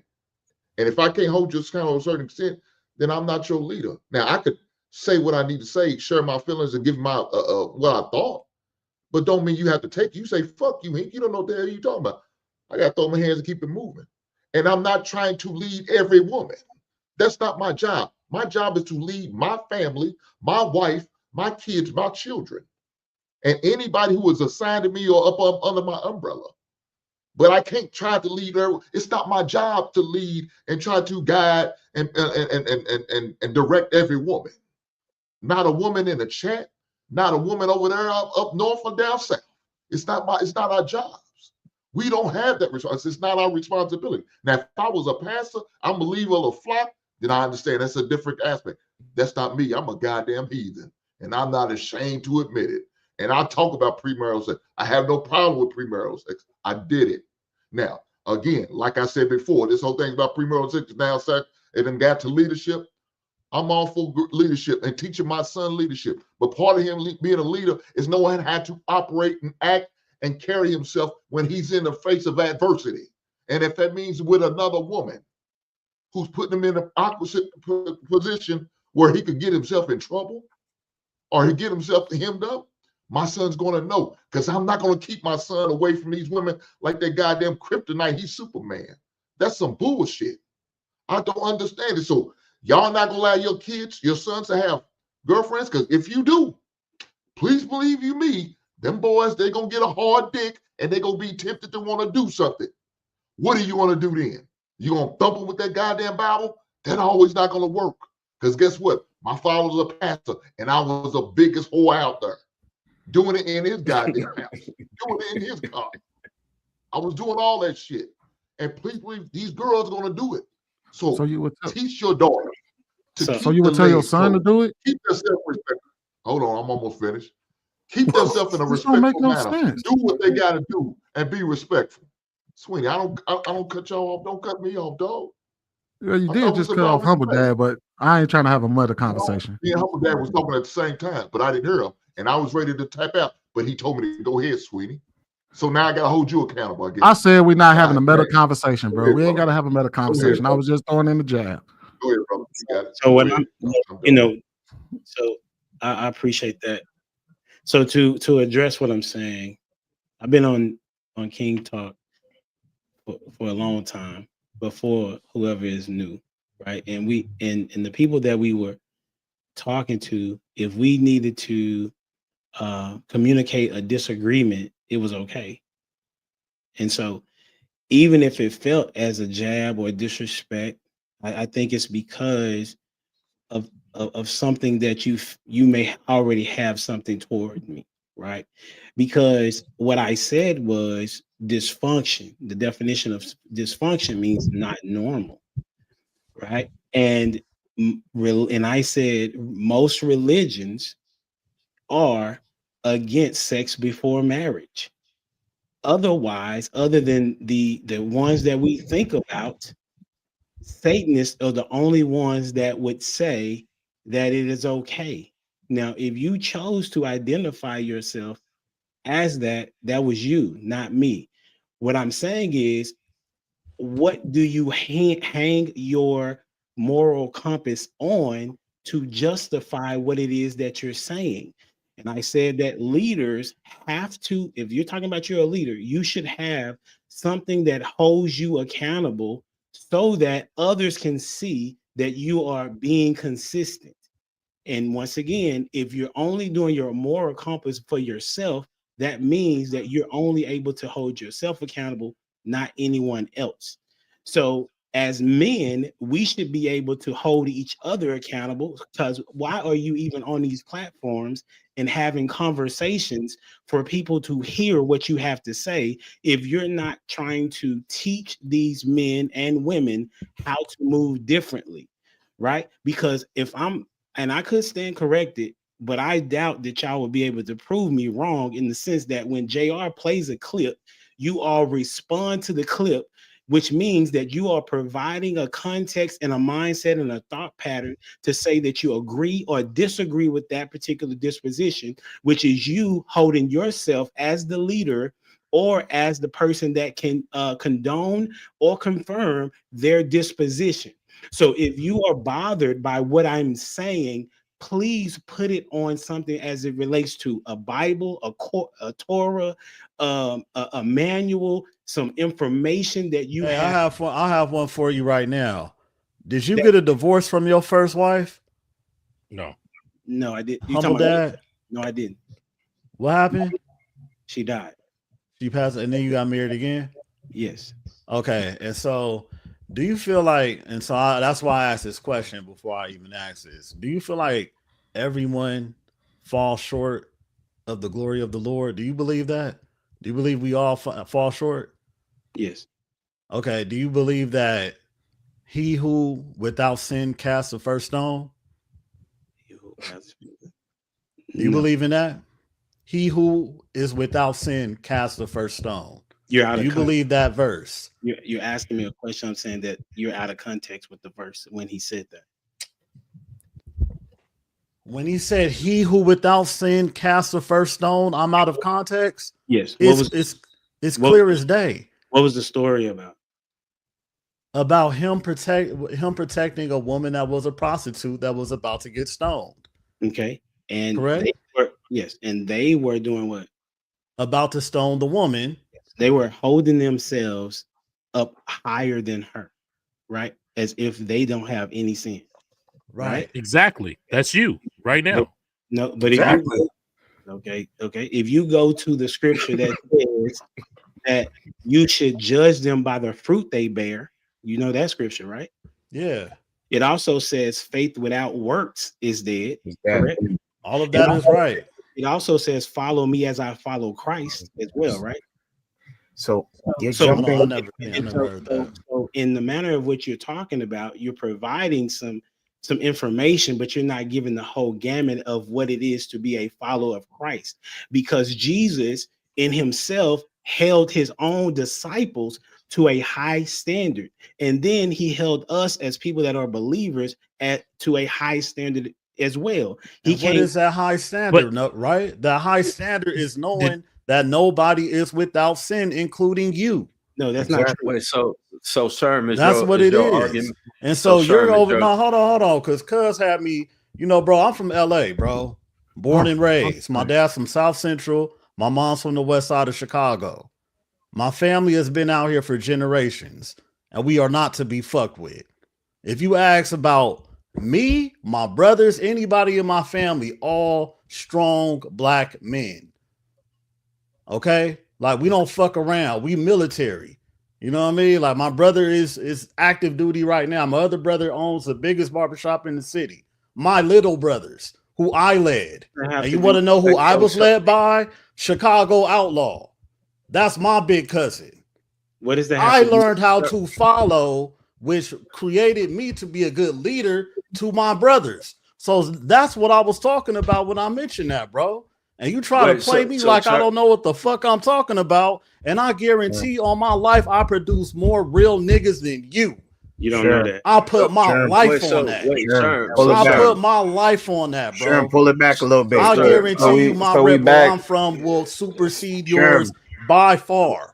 Sherm, pull it back. I'm talking about a real man of his gentlemen. What are we doing? What are we doing? Nah, bro, because he tried to talk like I don't know. Oh well, you can't say leaders and lead and some bullshit like that. I call all that little sucker shit. How much time you wanting to put on the clock for that? How much? Because like we 30, 45 minutes into this. Okay, but I'm talking about my part about it. I get it. I get it. But because we're talking about why is you steady jumping on people when they respond? Yo, bro.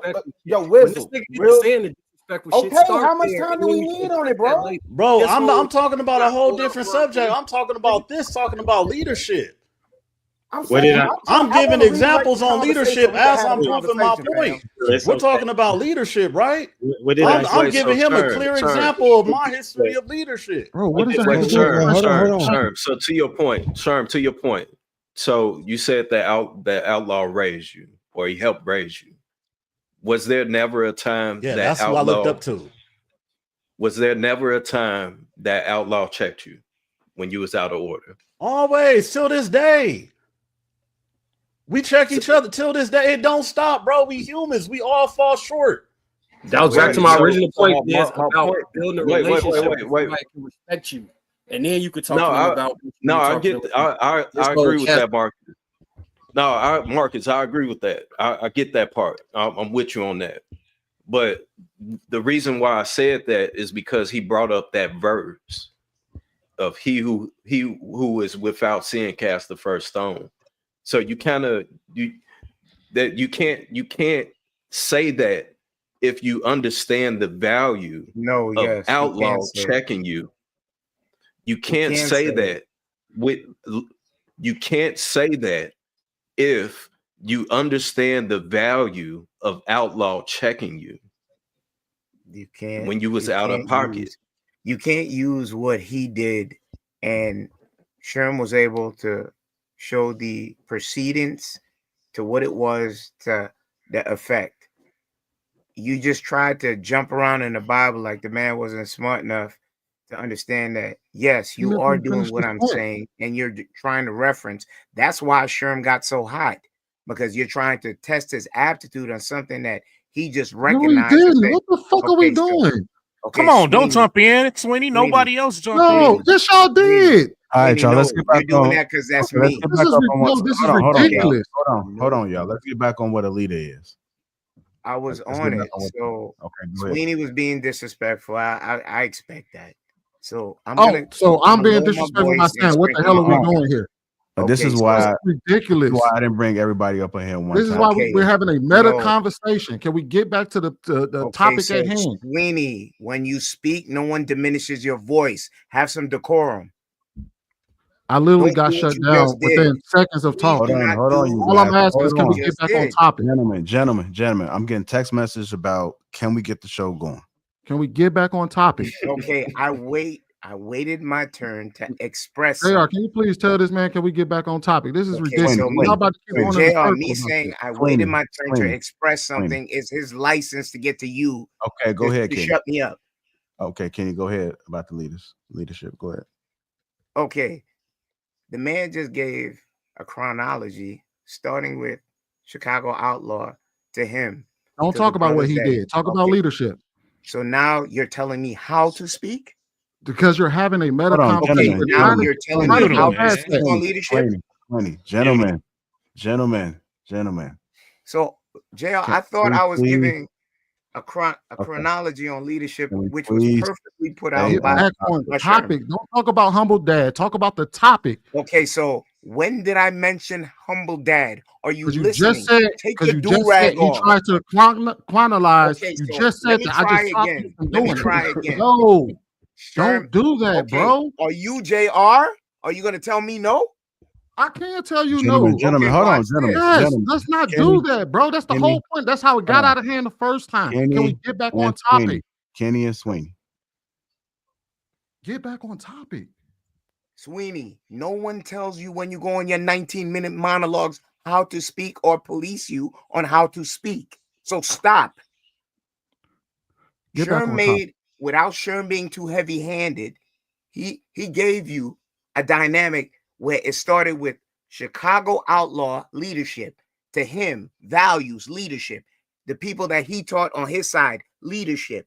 When you come on a panel and then start pointing at people and say they fail at leadership and you don't know their resume or pedigree, you're making judgment calls on people you don't know. You can only speak on yourself and give opinions, but then you have to be wise on how you speak on other men and their journeys. And I return to that.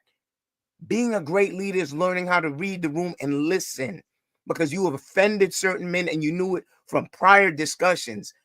A leader would know how to box it in so it's consumable to each man if he has a message to give that is portable. His message was not, with all the teaching that he expressed, because you have some men that are very upset that you subjugated them and denigrated them for what they've already established within this journey they call life. That means you did something wrong. That means you failed at leadership. I digress there.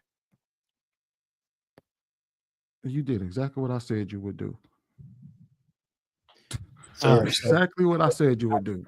So just quickly, like the goal for me is to make sure that we are pursuing excellence and as well as educating young men and older men on how to run this race, as we call life, and in this journey. And if we are teaching them different things, then we are not together as leaders. Like I said before, I've been on King Talk for several years, and the panel that I was on, we did disagree, but we had one commonality, which was to make each other better, as well as to give the people that are listening something of value. So when I say, and this is, and as far as communication, if you don't like a person and you feel a way about a person, you're going to not necessarily like what they say. right? So because I'm curious to know, what did I say that was offensive? When you started saying everyone on the panel, you didn't speak in general. You said everyone on the men on the panel fell short. And then you started pointing out where they fell short and started pouring on your Christian beliefs and values and saying men were out of line and you have a resume to show men how to get in right place and they're not adequate leaders, because you were implying that. You were paraphrasing it all over the place, and then you got pushback because you should not have done that. To be fair within this discussion, you were a bad actor.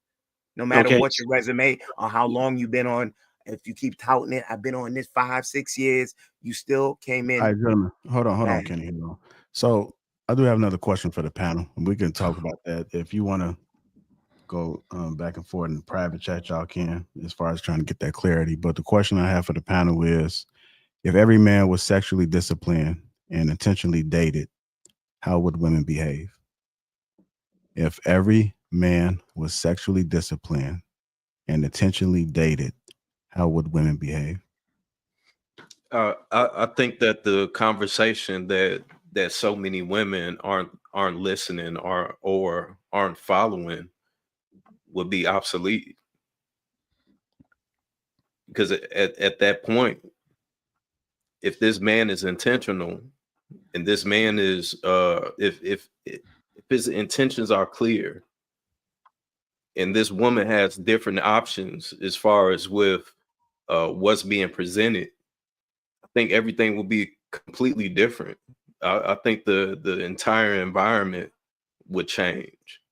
But I think that with us giving into the flesh, as the title says, the flesh is weak.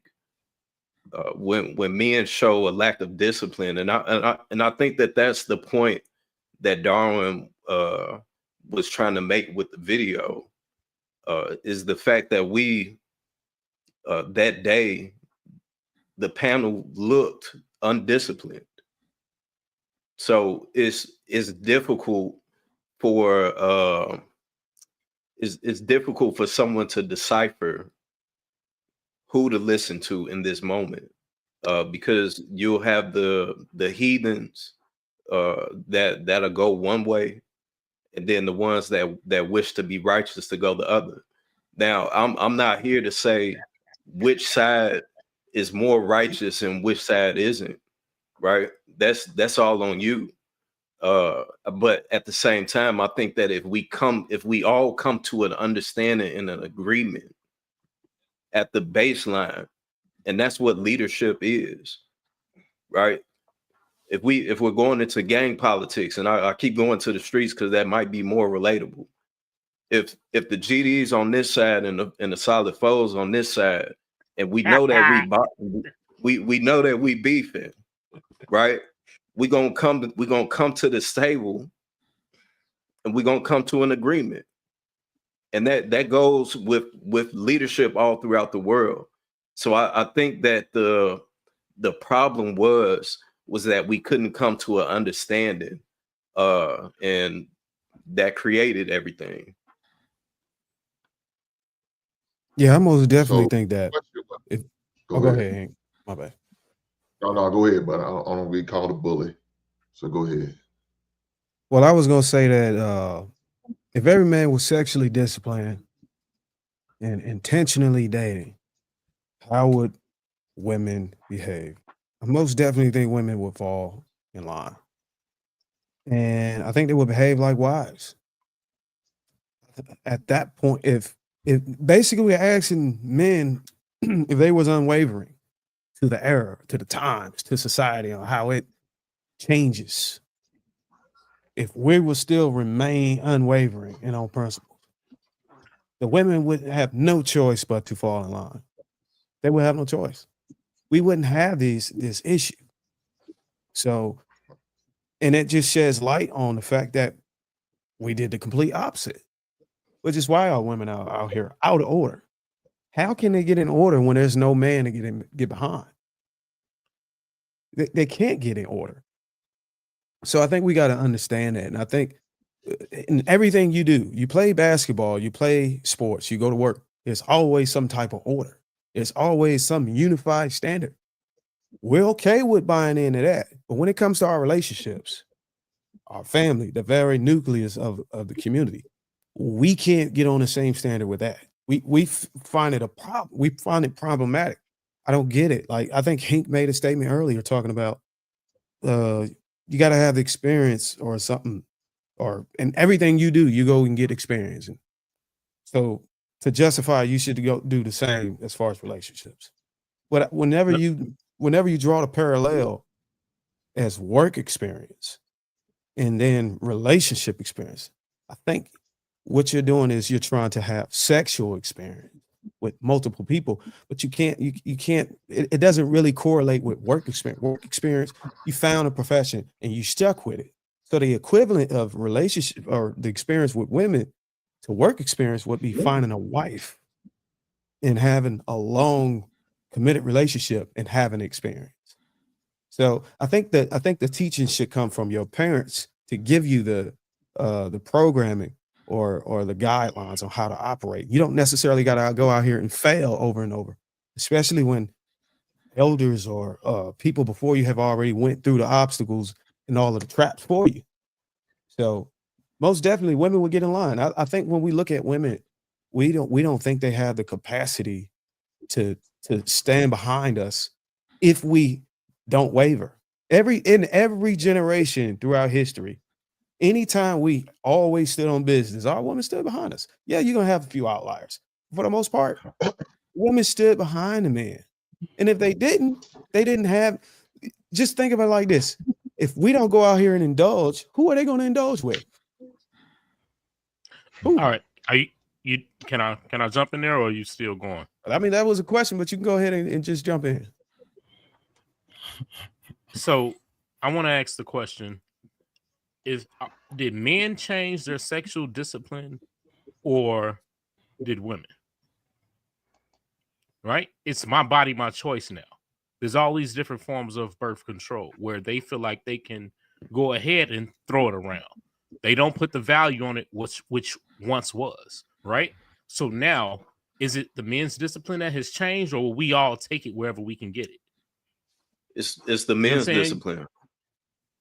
So the men's discipline changed, even though women now have the ability to have sex frivolously. Remember, how can they have sex frivolously unless listen? Wait, hold on, Dar. They can have sex frivolously because of things like birth control, because of things of like my body, my choice, things like that. So that gives them the ability to not have that same value on themselves. They're not holding it till marriage anymore.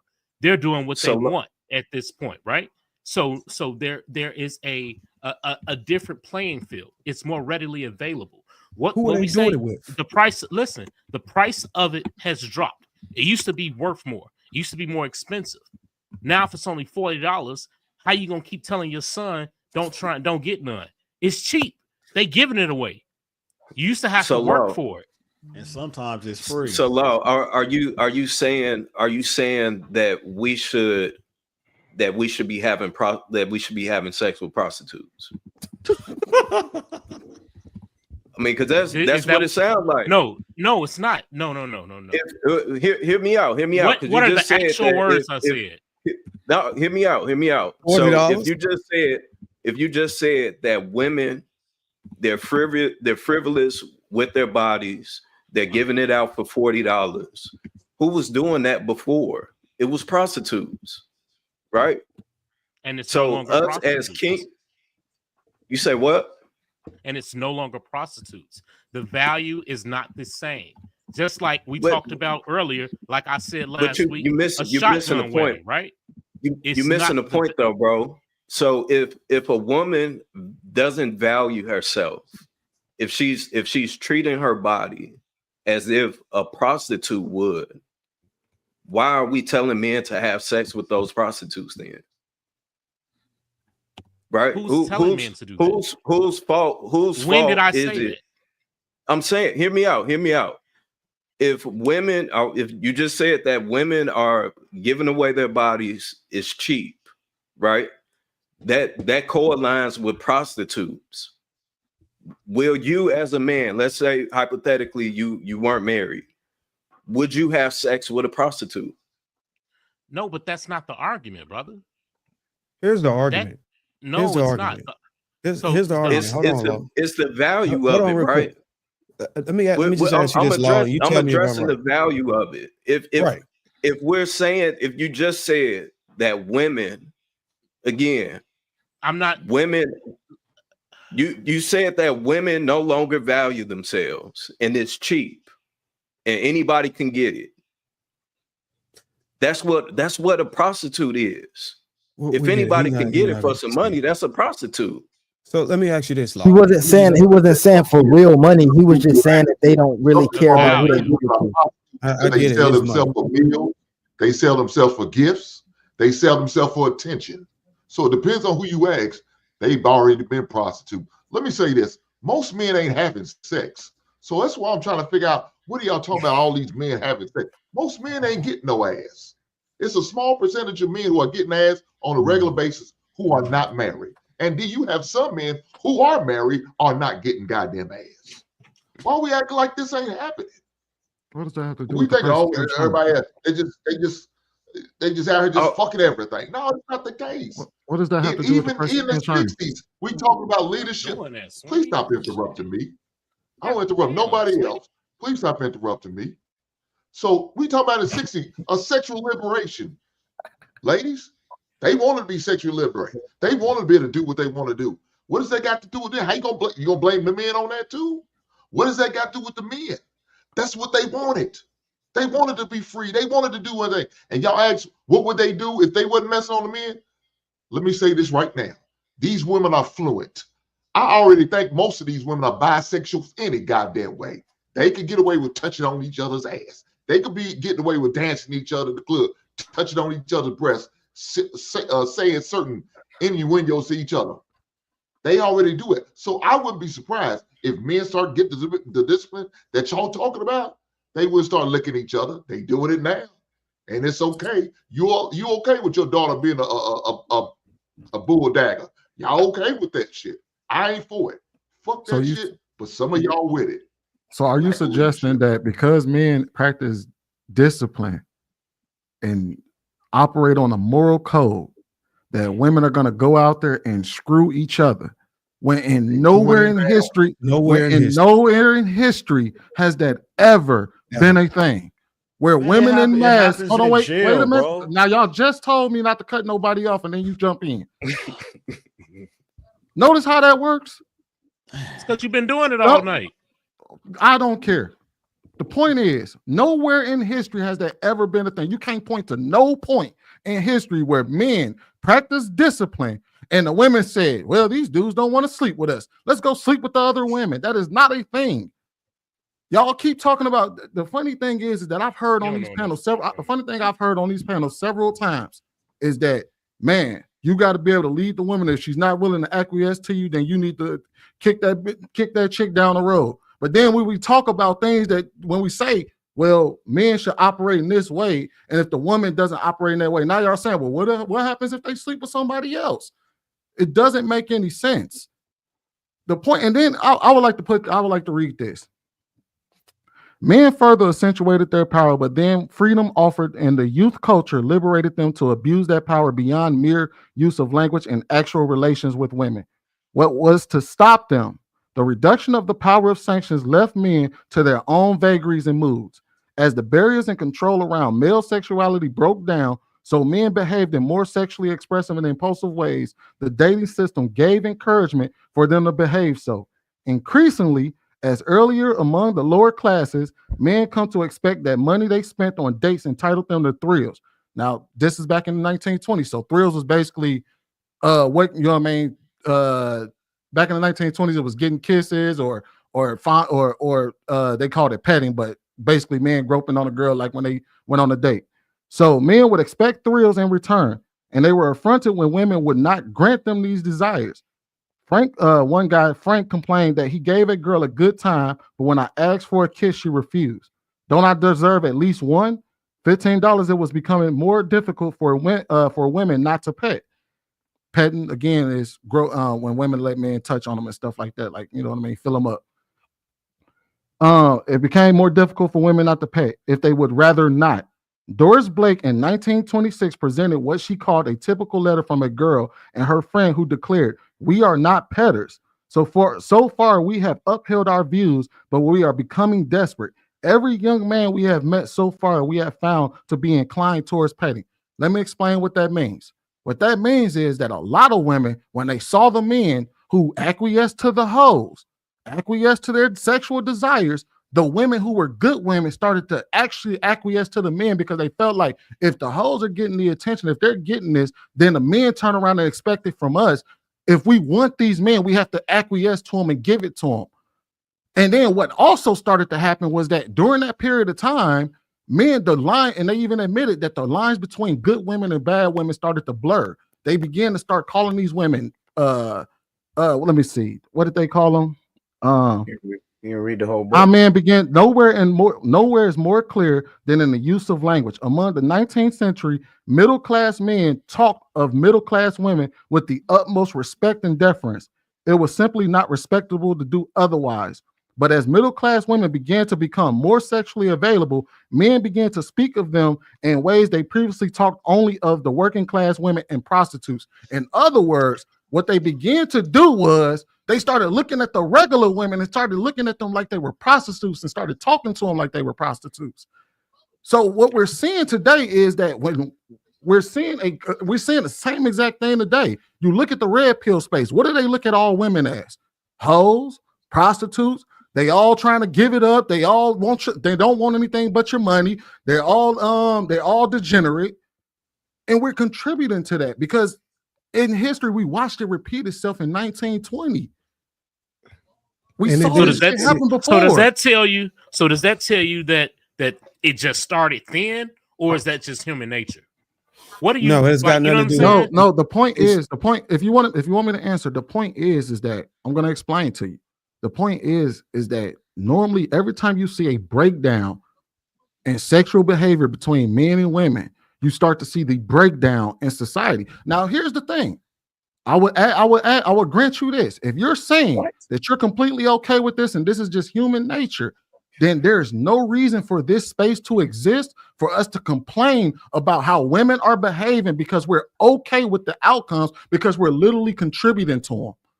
Unless you're saying that you're okay with the outcomes, then you can't sit here and make the argument that, okay, well, we're all human. Bro, that's human nature, what you just spoke about, bro. If we're in the neighborhood and I have a car and my car has 22-inch rims and my girl is fine, and you're looking at me like, damn, I mean, we don't look that different, but he do got that car on 22-inch rims. You're gonna do whatever it takes for you to get that car on 22-inch rims because you believe that gets this type of girl. It's human nature, bro. It's competition. Like, have you ever I get that. I get that we're dealing with human nature, right? However, there's a reason why. Let him finish, bro. Right. I was just gonna say that there's a reason why people had to come in and keep people in check. There's a reason for that. It's because it yielded the best results. Anytime you let human nature just run its course, it goes awry.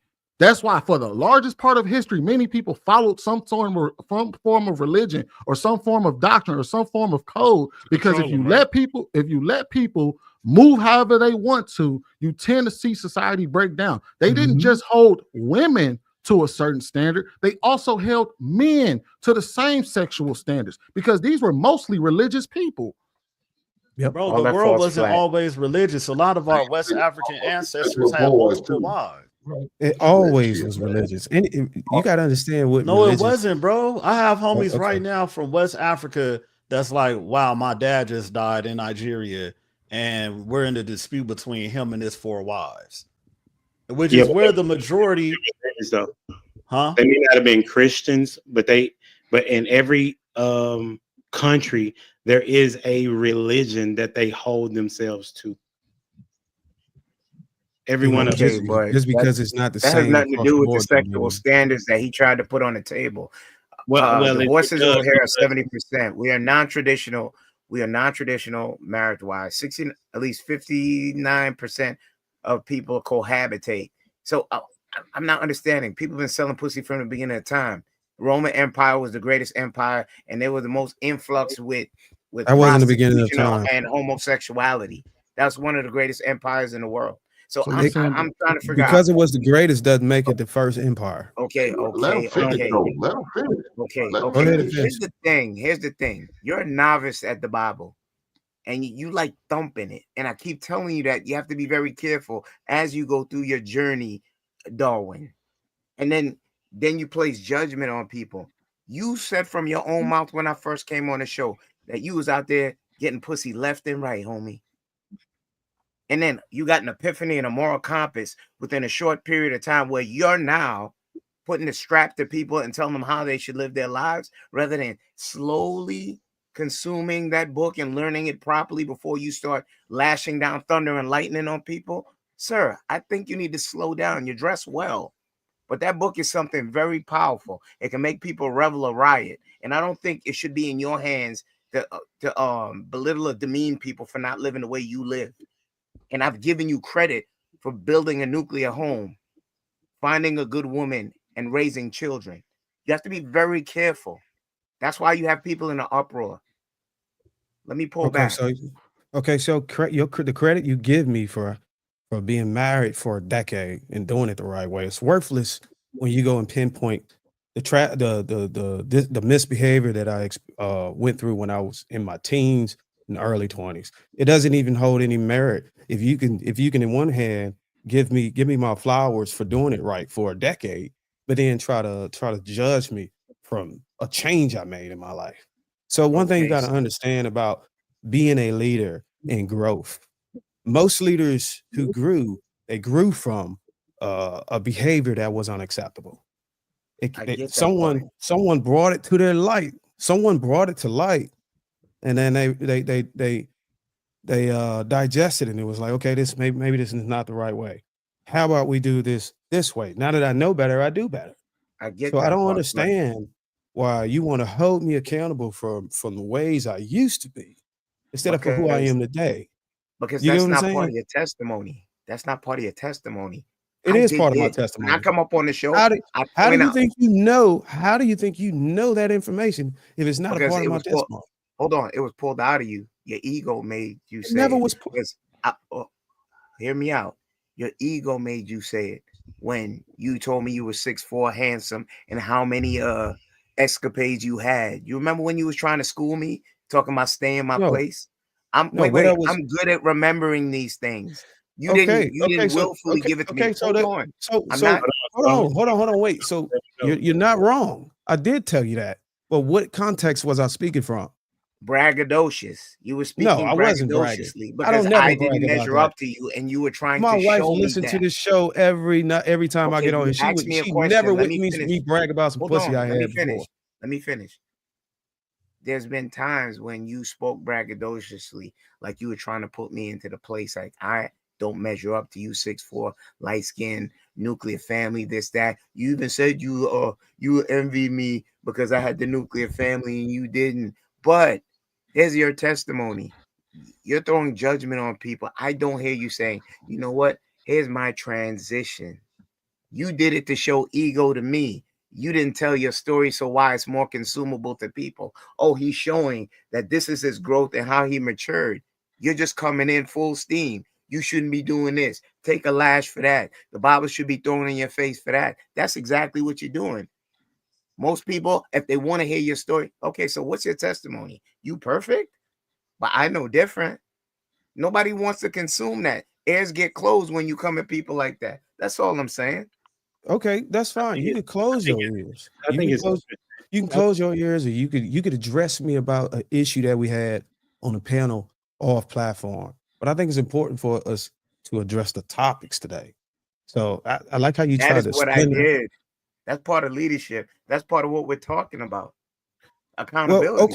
okay, so how does what you're talking about discount anything I say about leadership? Because of somebody I was in the past? You missed if that's the everything I case, just said. if with your logic is basically you're saying nobody can be a pastor. Nobody could be no father can teach his kid the right way. No recovering drug addict can walk into a narcotics anonymous class and talk to a bunch of brothers in a jail cell and say, hey, look, this is not what you want to do. This is what I've been through. With your logic, you're saying that nobody can go through the trenches, go through travesties, experience hardship in life, and come back and report that there's a better way to do things. With your logic. All right, Darwin, could I ask you a question? Have you ever heard the term you act just like your daddy or you just like your mama? No, I never heard that. You ever heard anybody say, oh man, that boy just like his daddy? You never heard that at all? No, I never heard nobody tell me. Okay, that. well, I heard it. I'm sure other people heard it plenty of times, right? So basically, I'm a grown man right now, and I have 2 sons. So me knowing how I was back in the day, what I was on, more than likely, my son's thought processes will be the exact same as me. And since I went through that, more than likely, I feel like they're going to go through it too. Because when you have children, you start to see, you and them in everything, right? Like the way they talk, the way they think, all of that. So you knowing that you was out there before you were 10 years married, you have to understand that like your child will be as well, no matter like what you think, what you say. You did it, it's more than likely in your child. So what kind of conversation would you have with your child and be like, nah, don't do it? Or would you be like, I did it. Let me teach them how to navigate that inner drive in a different way, because I know more than likely they're dealing with it and they're more than likely going to do it. Instead of being like, because I feel like if you're not that way, you may be a naive parent. Well, I'll answer your question. And before I answer it, I will state this. My father thought the same thing your father thought, or you thought.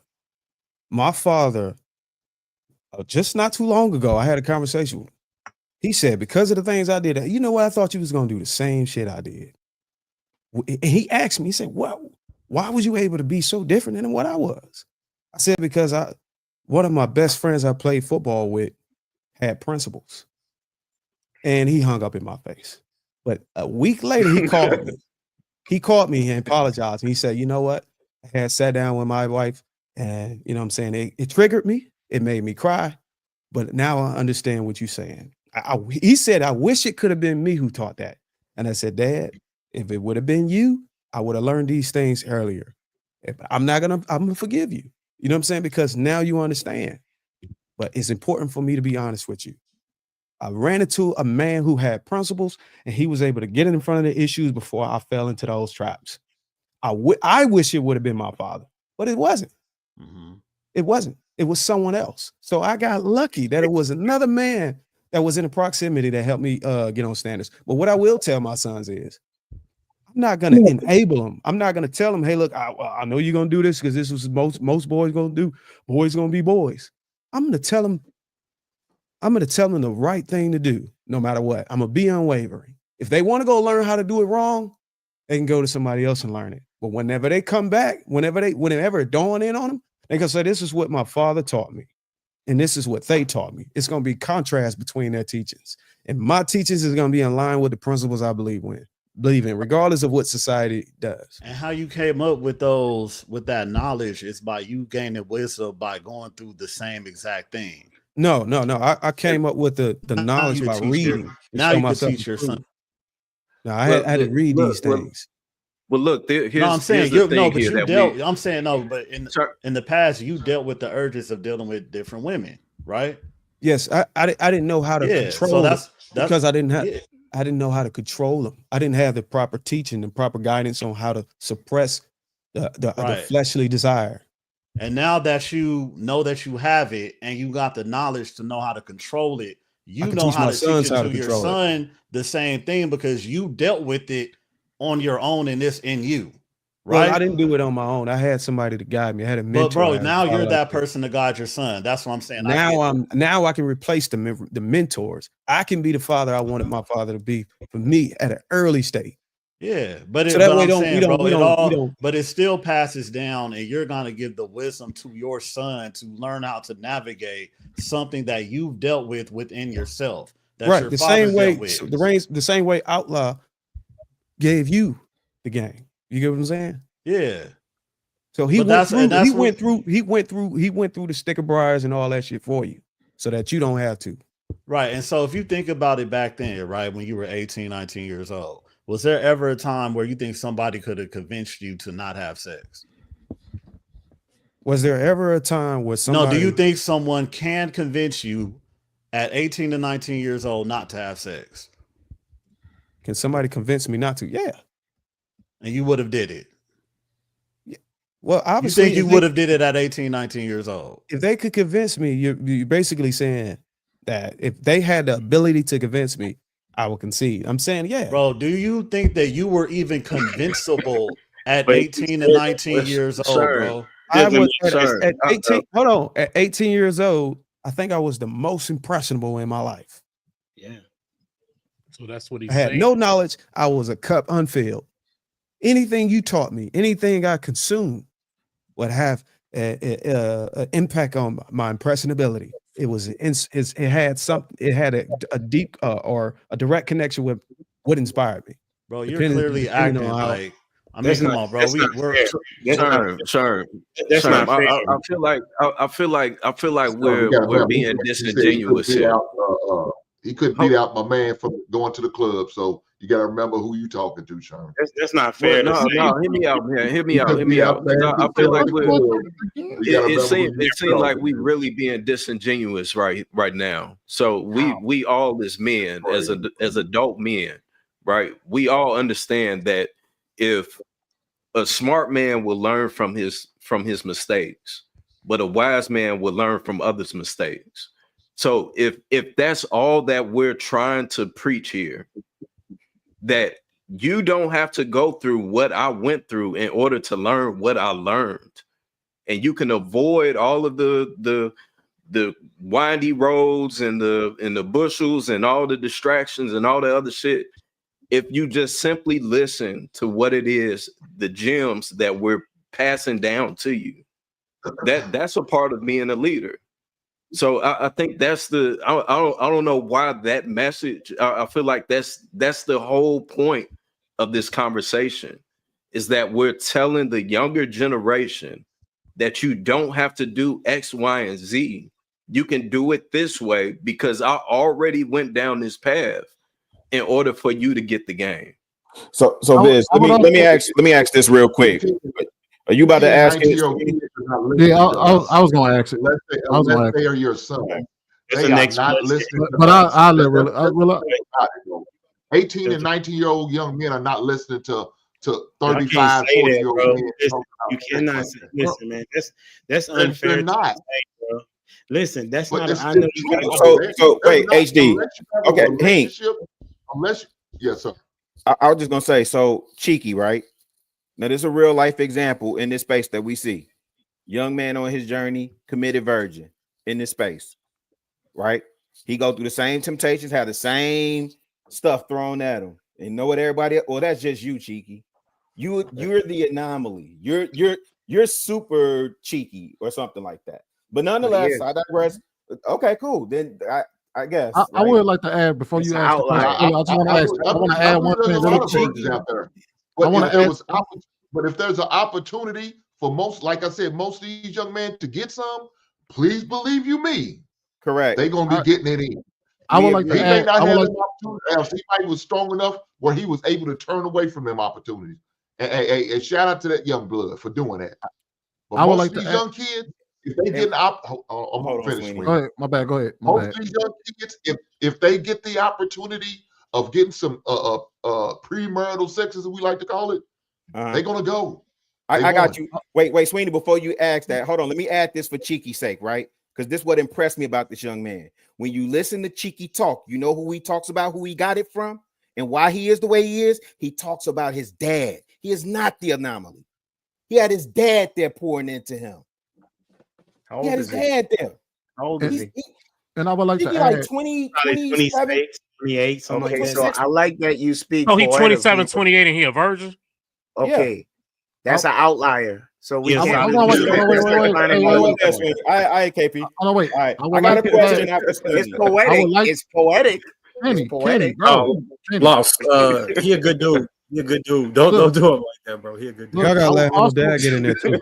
I would also like to add, because JR got a question in the back, so I wanted to add this real quick to kind of circle this conversation back around and kind of finish it off. Here's the thing: when it comes to what we teach our sons, we don't teach our sons based off of the peer pressure that they get from their kids. You don't alter your message based off of what they may or may not learn from the outside world. You teach them what you're supposed to teach them, because I guarantee you, if any one of y'all sons came in and said they wanted to play in the LGBT community, y'all would vehemently be able to walk that down and tell them, I'm not playing that. So the message should still remain the same. If your message is the message, you shouldn't cater your message to the way of the outside world. That's not how exactly we're what you're doing, though. That is not what Sweeney, we're doing. how many kids you got? I have 3. That's what you're Now, with that being said, and you share that message. What does that have to do with the exactly question? what you're doing. How old is your oldest? Really, ask the next question, bro. No, how old is your oldest child? Because I don't see how that question is relevant. Well, you'll see ad what you hominem ask. attack. It's an ad hominem attack. You can't have an honest discussion. What is about to happen is he's going to say, your oldest is not old enough. I got an older son, so this is what. So now you're speaking for him rather than. Because he already asked me this question. He already asked me this question before, bro. We've already been down this road. All right, so then listen. So really, go ahead and ask your So question. listen. So if we're saying that it's naturally impossible for men to control their sexual desires, then is it unrealistic to expect men to remain disciplined in marriage? Absolutely. Ooh, yes. Show it to be the truth. Discipline in life. Fuck marriage. how You phrase probably it. won't honestly, even if make you, it to if, marriage. you know, It's- when you okay, think about Rilla, it, it's men not an get it all or out. everything. So I caught what you just did. I commend you for trying to How slip you that do line. how you do one But thing is how you do nothing is an everything. absolute. Say, Kenny. How you do one thing is how you do everything. So if you Okay. have no discipline, if you have no dick discipline, then you're going to have no money discipline. You're going to have like no this. no diet discipline. Go ahead. What you got to say? Because so that's were a you fact. married when you had? Did you marry the woman you had your first child by? Why y'all be doing this, bro? Right. It matters. This is your Y'all point. come with these ass We already talked about this. Darwin just addressed it. I never asked you that. We already talked about this. Every man has a past. But what matters is what is it that you're doing now? What are you doing now with the information that you have? For one at a time. That's simple. I am challenging what you just said. So you're not you speak a good game, but if I look at your resume, you didn't follow it. And you don't follow it right now. So how are you beating on the podium if you wait?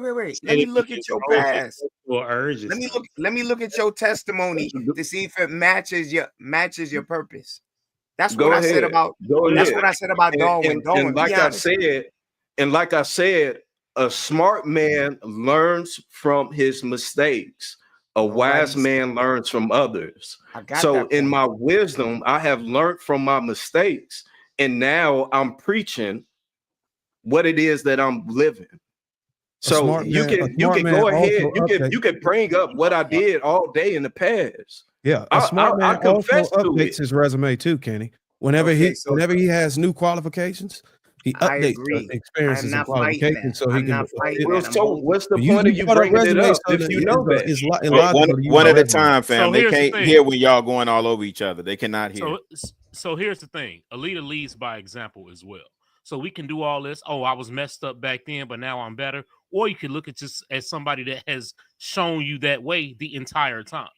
Was real about what they're doing and what they're showing you and what they want things to be. See, that's how I operate, right? I operate based on what I've done, what I'm doing, and what I'm going to continue to do. I'm not going to shun somebody else because they did it different than I did it. But what I will tell them is, look, you can look at what I've done and model yourself after that, and I'm pretty sure you'll be in great shape. You dig what I'm saying? That's something that I always preach. That's something that I always say because I can prove it. The proof is in the work. I don't want to hear all this. Oh, but a man can change and this. Yeah, you can. Or you can look at somebody else and say, hey, buddy was doing it right the whole time. You dig what I'm saying? There's value in that as well. It might not be running along the same lines of what you think somebody's telling you now is okay, but just know those mistakes that y'all probably made beforehand, I don't think I did. You dig what I'm saying? I did it a consistent way, the same way. The way I'm showing those coming up behind me. So when I hear people hop on and be like, oh, we're doomed because of this, that, and the other, y'all might want to look at your own track record. Check the board. You better holler at Buddy in them. Because his shit right there straight. That's my problem. You know what I'm saying? Don't say that doom shit. Law, for the record, you've been with your lady for how many decades now? Shit, damn near 3. Okay, yeah. I just wanted to clarify that for the audience. I want to move the ball around a little bit though. Wizzle been quiet for a minute. Wizzle, did you have anything to get in on the question?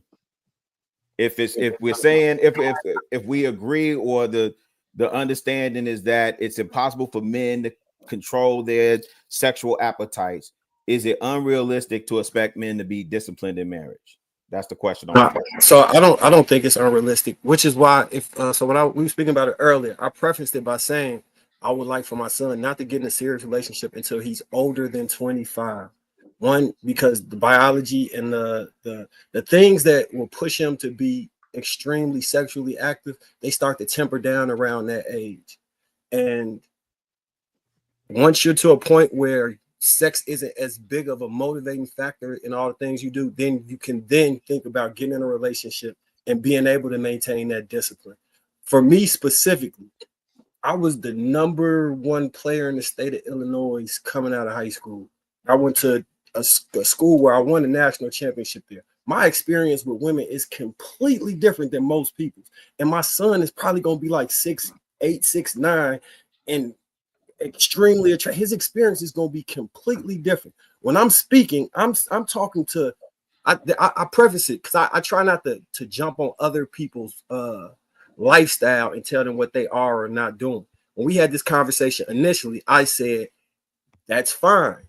I'm not mad at that. What in an ideal world or whatever you're doing, I'm fine with that. However, for me specifically, I'm not telling my son that because I understand what he's about to face. The women that he's going to be, that's going to throw themselves at him from 16 to 20 he don't need to settle down with none of these women. And it's going to be impossible for him to just abstain and stay away from women and hide in the corner. That's not the life he's more than likely going to be living. So when I'm talking, I'm specifically speaking to my situation and my child and what he will be interacting with. Everybody else is fine to think or believe whatever they want. And I'm happy for you. As long as it works and you got great outcomes, the fruits of your labor, I'm happy for you and I champion that, right? I champion it. However, when you take the mantle to come and castigate me, then we have an issue. I have no issue with no man living their life how they want. Don't impede on mine. I won't impede on yours, especially if I ain't asked for it. Well, so Marcus, I to the point of the question though, and I understand what you're saying, especially if he's going to be an athlete, he's attractive. Absolutely, they're gonna be throwing it at him. But the question is it impossible if he can't control his sexual desires, right? So I think the point that we're trying to highlight is, yes, women are going to be throwing it at him every single day, every moment, right? By default. So is it an expectation for him, or will it backfire if he now becomes addicted to it, if he gets lost in the sauce, to where this one chick get him and he doesn't get past that part where sex is no longer a big issue? Now it gets to the point where he's so caught up in the sex that is fuck basketball. Then what? That's his decision to make. If he wants to, I'll support him or whatever. That journey might look different. When I get to that road where he does not have them same type of options, opportunities, and the lifestyle that's in front of him, then I'll try and help him navigate that to the best of my ability. I know one way of a lifestyle that I've grown up through. So all I can speak to with my child, who looks very eerily similar to what's about to happen, is my experience. And that's complete. As a matter of fact, I think that my experience is so different. I'm probably the only one who come up here and consistently say there are a lot of good women out here, because the influx of the women that I've seen I've seen a lot of great women, a lot of marriageable women. I see them. I've interacted with them. I don't have the same experience. I agree with you on that. Hold on, Viz. I want to be able to move the ball around, so get some other people in here too. Hank, I know you got a similar experience to what Wizzle is talking about, so I don't know if you want to answer the question or speak to even how you pouring into Little Hank. You want to go to the it's on my You're on mute. So, can you hear me? Yeah, you good, Hank. Okay. So, like Marcus, my son plays basketball now, and so opportunities are going to come, and they're going to come. I mean, but I had to make sure, and I did this for him in middle school, on what I had to teach my son on preventive maintenance. If the opportunity presents itself, this is what you need to do. Make sure you protect yourself.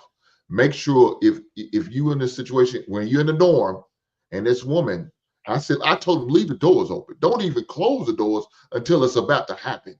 And if for some reason she decided to say no at any point, get the hell out of there. Don't stay. Even if she asks you, would you just stay, just cuddle? Don't cuddle with her, because you're going to be tempted, because the process has already started. She didn't got your loins burning, and it's going to happen. If you don't have the proper protection, don't stay. Don't accept a condom from any woman. You bring your own. Do not let a woman provide protection for you, because you don't know her agenda. I'm on the preventative maintenance side. And to go back with what Sweeney was talking about, you have to adjust what's happening. Before, your father didn't have to have a conversation about homosexualism. That shit was taboo. If you found somebody gay in your school, you would criticize them. You would talk about. They will be stoned in your neighborhood. Now we have to have that conversation with my granddaughter, and she's only in the first grade. We have to have that conversation because we have to adjust to what's going on in society. Some of y'all churches y'all go to got them sissy ass pastors up in the pulpit, everywhere, or they got female ministers up in the pulpit, or you got that gay ass choir director that's leading the choir. But guess what? Y'all accept that? Y'all okay with that? Why don't y'all speak against that bullshit? No, we only want to speak because you heterosexual men want to knock down every heifer out here. No, that's some bullshit. You got to talk about all of that bullshit. You got to teach your kids about everything that's going on, that's going to come their way. Whether it's the money pits, whether it's the emotional ups and downs you got to deal with, whether it's the dealing with the society and what's going on, and them wanting to teach a sexuality that you don't agree with, you have to address all of those things. I'll leave it there. Sweeney, go ahead, since he addressed you by name. So I was very specific in what I said. Yes, you're supposed to educate your child on the world that is around them. When I said you don't cater your message, if you have a moral compass, your moral compass doesn't bend to society. That's what I was talking about. So if you tell your son this is not what you're supposed to do, you don't then turn around and tell them, hey, go ahead and do this thing because the world says that it's okay. That's what I was specifically speaking to. Now, I don't think he has ever said that he would teach his son to go. I'm noticing Hank's message, and he's saying that he's just on the side of, son, protect yourself at all times. I don't think he's ever said to actively go out there and just, well, no, he actually did say he was a heathen, so he's gonna tell his son it's okay for him to be a heathen too, I think. That ain't what I said. I'm being facetious. I'm just, you know what I mean? But my entire point is that if you have a hard line, if you have a message and a guiding principle, you don't adjust your principles to acquiesce to society or teach your principles, because and I'm not the most religious person, but even God doesn't do that. God don't sit there and say, hey, look, this is what I tell you not to do, but because the world is the world, here's I'm gonna bend the rules for you. How do you know he did it and bless somebody with the knowledge to create condoms? Hold on, Sharon, because hold on, Sharon. I'm gonna get you next. If Humble Dad don't come back, I'm gonna get you next. That's the whole point I was very clear on, that is that you don't alter your message to acquiesce to society. Can I ask you a question on that, Sweeney, for a little clarity? Go ahead. Because I get what you were saying. Well, my question to you is, hold on, Darwin. Hold on. I'm sorry. Hold on one second. okay, Because I'm trying to we'll move talk the ball about it around. later. I'm trying to move this ball around. HD, did you have a question? Yes, really good dialogue. I understand that some people are feel disrespected. As I put in the comment back, it wasn't a position of being disrespectful, but you know, it is what it is. Or holding myself higher than anybody else. As it relates to the question, it says, is it naturally impossible? I wouldn't say that it's impossible, because that's a pretty big word. That means that there is no redemption for that particular person, right? But if you look at the information that is out there, and I just Googled it, if men are promiscuous, they are more likely to be, they're more likely to be the same way within their marriage, whether it is through cheating on their spouse or anything in such a way. And so what's interesting, I'm listening to the conversation, and what is being said is that because it's going to happen, then I have to teach my son to be prepared. And the thing that is also being said, or is being represented, is that the son is going to listen to the message of wrapping up and protecting them. I'm interested in understanding, why is it that you believe that your son will listen to that message, but not the message of abstinence? Is that for Hank or me? Anybody that is saying, well, I have to teach my son to protect himself. Because that's a realistic viewpoint on what is going to come across his plate. So that's something that we're not going to tell you to do, something that Humble Dad, Viz, Lord Sherm P, M White, myself, Rilla, Darwin, Sweeney, Hank, and Kenny P, none of us have upheld that. So we understand that's going to come across his plate. So we understand that the best thing that we can teach them is to make sure you understand how to fight if you get into a fist fight. We understand you know how to wrestle if somebody tries to take you down. We understand how to deal with a woman if she is throwing it at you, because we want to make sure you are protected and handling yourself as a man should. That way you have the opportunity to be able to decipher BS that comes across your plate as you grow older, because we know it's going to happen. Now, for some men, it's not going to happen. We know it's about 80% of men out here that don't get any. However, I'm speaking on the men coming up behind me, right? They are going to have those opportunities put in front of them, and they need to know how to operate accordingly. I'm not going to lie to them and tell them, hey, this is how you prevent that from happening. This is how you walk away from it, because I don't know a man to this date that has. I'm not talking to any man on this panel that have walked away from those opportunities. So being in those positions, you need to make sure that you understand how to protect yourself. But the reason you brought hold on real quick.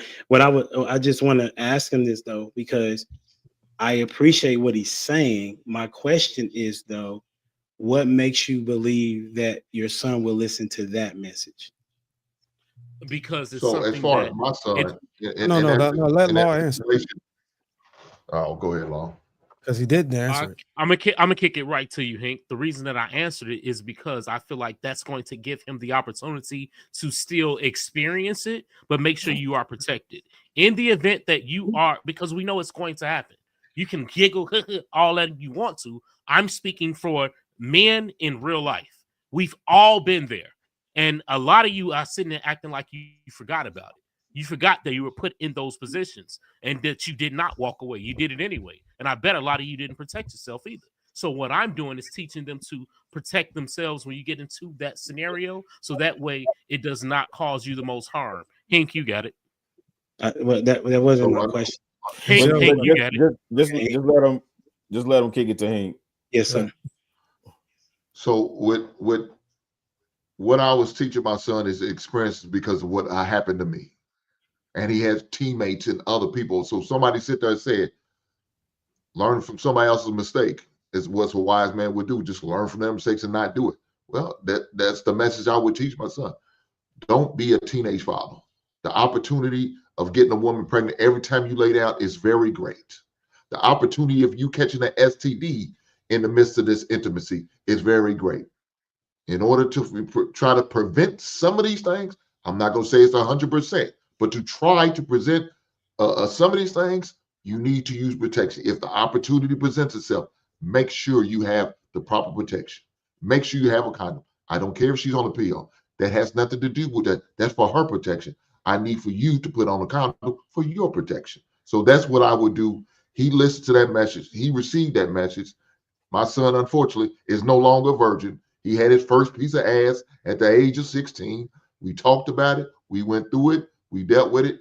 And we went from there. Now, is it going to happen again? I'm not going to say it's not. Because, like y'all said, he didn't got his first piece of tail. He knows what the feeling is. Is he going to try it again? No. Yeah, he may. But guess what he did do? He used the condom when he did have sex. Why? Because that's what I told him in middle school. So he's showing the knowledge and the wherewithal to listen and pay attention. I just need for him to continue to do that. All right, so I would like to answer the question directly. I don't think it's naturally impossible for men to, or unrealistic for men to control his self in marriage. What I found that if men don't have that experience of like dealing with multiple women, having sex with multiple women, and then they just go off to getting married, they're gonna want to live that life at some point in their marriage. So they're gonna end up wanting to, like it happens. Like they didn't explore, they didn't get a chance to get out there. Now they older, got some swag. They want to see what's up. I had men personally tell me this, and the guys that were the players said, "Man, I've been there, done that. I got all the experience. I had every type of woman I want. I know what's out there. I'm good. I'm not even touching that." I've heard that scenario too. So what y'all logic is y'all saying? If we behave promiscuous, we gonna cheat. If we get in a marriage, the likelihood is increasing. We cheat. If we don't behave promiscuous, the likelihood of so we damned if we do, damned if we don't. So that's not what he was saying. That's not what he was saying. He was saying you the king of doing that. You are the king. I said it's not unrealistic. I said it's not unrealistic, bro. Basically, if the man is undisciplined before marriage and then he gets married, I'm saying he could say, "I've been there, done that. I had every woman I want. Now I'm focusing on this woman. She's here every day. We together. I don't even have time for that stuff." But what I'm saying is, I spoke to that because we just that's what I'm speaking of, bro. I don't know. We brought up the numbers that actually say the likelihood of a man having behaving sexually, being undisciplined before he gets married, he's going to cheat or he's not even going to be satisfied. But you're saying the other way. I'm trying to figure out what are we leaning on? Are we going off of anecdotal or are we going off of? No, I'm saying that if a man is what you call a whoremonger or whatever you call it, player, whatever, in the first stage of his adulthood, then he says, "Okay, I'm gonna get married." It is not unrealistic for him to remain disciplined while in the marriage. So we can say the same. He already had too, right? That experience. So the woman who is sexually undisciplined and promiscuous, and then she get married, we could say the same for her. The same thing could happen. Yeah. The same thing. I understand that it can happen. And I think that's the reason why Humble Dad attacked the term impossible. I understand that it can happen. Well, I think we were talking about the likelihood of it happening. I'm saying you're at odds whenever we're moving like that. And what we're trying to do is be proactive. And to address law, whenever you pointed out everybody's name saying we didn't do it, you didn't compensate for the fact that we were actually taught to go out there and indulge in sexual. Not all of us. That's fine. But okay. Let me just speak for myself. Let me just speak for myself. I was taught to go and fuck as many bitches as you possibly can. Mm-hmm. Get it out of your system. Learn how to sexually deal with women so you can increase your performance so that you could be better optimized for the woman you want to be with. So do you think they gave you a leg up in the game and your wife? No. This is my second marriage. I was gonna say, what about the first wife? The first marriage I had, no. You don't think your experience gave you any leg up in the game? No, it did not. So you I learned struggle with it. nothing. Right. Listen, right now, I'm telling you, I struggled with it in my first marriage. I didn't know. I wasn't taught properly. I had to go and learn how to discipline myself. The urges, I was desensitized because of I was able to indulge with many women. These things are true. These things are corroborated from my experience. I don't want to speak for everybody else, but the statistics that they were laying out were true. So I'm trying to figure out why, if we are providing facts in this conversation, what's wrong with leaning on it as a driving force to drive some type of logic or come to some type of understanding? Nothing's wrong with it, but you don't move like your truth is motivation. When questioned on it, you get defensive like other people, such as, okay, so tell me a testimony. You feel you need to ball your fists up rather than walk me through the maturation of how you got from point A to point B. That is why I give you pushback, because Okay, you're want me to supposed to give you be my as testimony? wait. You're supposed to be as comfortable saying where you fell short as for how you aggressed out of that place into the man that you are now. That's what I'm looking for. I'm not looking to denigrate your experience or your journey. That's what's being missed by ears being closed. Oh, it's the gooch coming. No, I want to hear your story like I told mine. You Okay, understand? here's my story. You know that makes me endeared to you. Oh, he could talk Okay, about how he was shooting in the gym. Now he hitting 40. here's my story. I was taught wrong. I learned the right way. I changed. So now I'm in a marriage, almost 10 years. All of my kids all of my kids within wedlock. That's my testimony. And what Now did that I I know say to you? now because of the change, because the change was the catalyst for where I am now. So And what now did that I I know say that to you? was say what? And what did I say to you? I envy you, right? For being the thing that looks like a nuclear family, healthy. But guess what? You never truly told me a testimony of how you failed.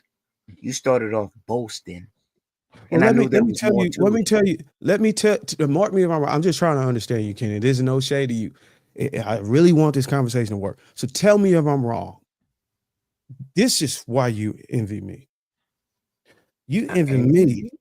You just said you envy me, correct? This No, is I why said you I envy envy me. that And you're let me finish. nuclear Let me family. finish, and then you tell me if I'm right or wrong. This is why you envy me. Mm-hmm. Number one, I was taught to go out and get it. I went and got it, and I did it good. I was filthy. I had as many women as I wanted to. Mm-hmm. And now I'm here today in a successful marriage, 10 years with all my kids in wedlock. Mm-hmm. The fact that I did it the wrong way and I ended up doing it the right way and still won. And you couldn't do it. You couldn't even do the first part or the second part. That is why you envy me. You're I would wrong. be envious too. You're wrong. That's why you envy me, because you couldn't even do it you couldn't match me at no capacity when I was wrong or right. No, Bruiser, That's why you envy me. Bruiser. What That's you wrong, mean? bro. What you mean? That's wrong, bro. There's evidence I that was I able was to beat told. the statistics. Okay, so while you getting up on Gentlemen. your soapbox, you're going back to what you did originally. I just said, correct me if I'm wrong. You can tell me I'm wrong, You're or you can wrong. just move on. You're wrong. Okay, fine. I'm wrong. You're So wrong. Darwin, what if I was to turn and say the same thing to you, right? You dig what I'm saying? Because I have more experience than you in that. It wouldn't make sense because I never told you I right. envied you. Well, it doesn't matter. You may not have to. It You don't have to does say matter. it. You don't have to say it. But you know what I'm saying. The things that you talk about how you failed at, I didn't. Right? You know what I'm saying? So that's something that I could say. Yeah, you could have yada yada yada. Right? But I didn't. That's ridiculous to say. You know what I'm pulled it saying? out Like of you. that's So let's pivot a little bit, gentlemen. So when we have this conversation, No. see, we're Till we finna do stay this. here. Where Because do the you want Hey, to look, stay? he's the Where do you moderator. want to Kenny, he's the moderator, bro. Wait, hold on. Yeah, Where do Kenny, you hold want the to? L. Let me explore this. Where do you want to stay, Kenny? Okay, I want to stay where I want to make sure everybody is edified, right? So if this is about to turn into a 1v1, okay. no.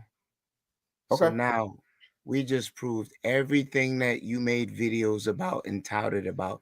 You didn't learn anything because you just took a moment to step on a man that you believed didn't achieve as much as you. So all that Bible shit that you pushing falls flat right now. And So I put use away your your own Bible foot. I because use your just, foot to step on you. you know what you just did? You tried to tear apart a man while holding a Bible in one hand. That makes you blasphemous and the biggest I hypocrite. tore you apart with your own hands. No. I gave you a chance to show mercy, but you did not. So how could you say you're a biblical man? You You came make into a videos of saying situation that we're vulnerable by doomed. default Goddamn and begging for hypocrite. mercy. Wait. You're saying we're doomed, but you just played judge and executioner. If you have it all, why beat me down? You were already beat down. And you What I did was keep going, and you still let going, me tell you what I did, Kenny. and you still The going. beat down was very slow. What I did was speed it up so we could stop. How? That's all I Okay. did. Okay, what did it serve? Did you bring me closer? Did you teach people that you are just, you're civil, you go by the tenets of the Bible by tearing down a man, you have it all and he has less and you still step on him? Are you adhering to the things that you read and push out in your videos? I use Are you your the own man that you energy say and your you are, own biblical words. values I use your own and energy and your doctrine? own words to defeat you. You was already No. coming into You the didn't situation defeat me. defeated. You didn't You defeat came me. you came into the situation begging I for will go to mercy the when I was professor. never even attacking you. Okay, wait. Hold on. You took it as an attack. I broke down where I didn't said say that. where I envied you and your maturation of your story. But now I'm gonna put it to Humble Dad. Is that a representation of what you speak about? What specifically are you referring? Well, he said that he was using the information that you stated as it relates to being envious. You said you envied him, and then he began to say, "This is why you envy me." Okay, He said, so no, Humble he Dad. said is. Humble He said, Dad. is this why? Okay, So we Humble getting all Dad. this clarification, gentlemen. What's the edification right now? Okay, Humble Dad, you're being disingenuous now. Oh, watch the man use values that he should not use against somebody. If you have it all, why are you stepping on me? What violate? What vow or what did he in violate? Christianity, a man Wait, yoked in the go to Bible. Christianity. and What did believes. he violate? So I'm speaking to Humble Dad. He was No, saying that I'm asking, what did he violate? right. He's saying that the violation is in the way that Darwin responded to him.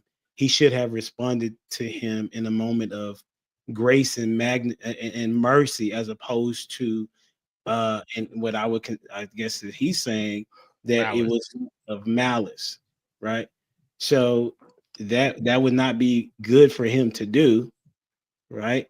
But from what I heard, and if I'm okay with it, what I heard was he was using an example of what you said, which is that you said you do envy him, and then he said, "This is why you envy me." And so, if that is the case, I can see why you would.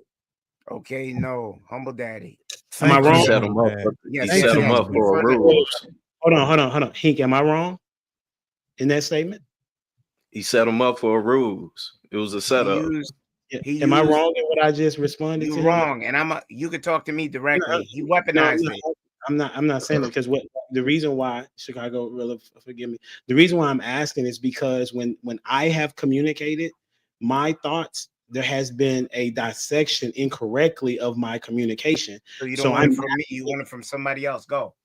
I'm just asking other men if I heard it, if they heard something different than what I heard. Stop being passive. He wants it from you, Rilla. No, I asked Hank. I said, did I hear something? Did you hear something? He wants it from you, Hank.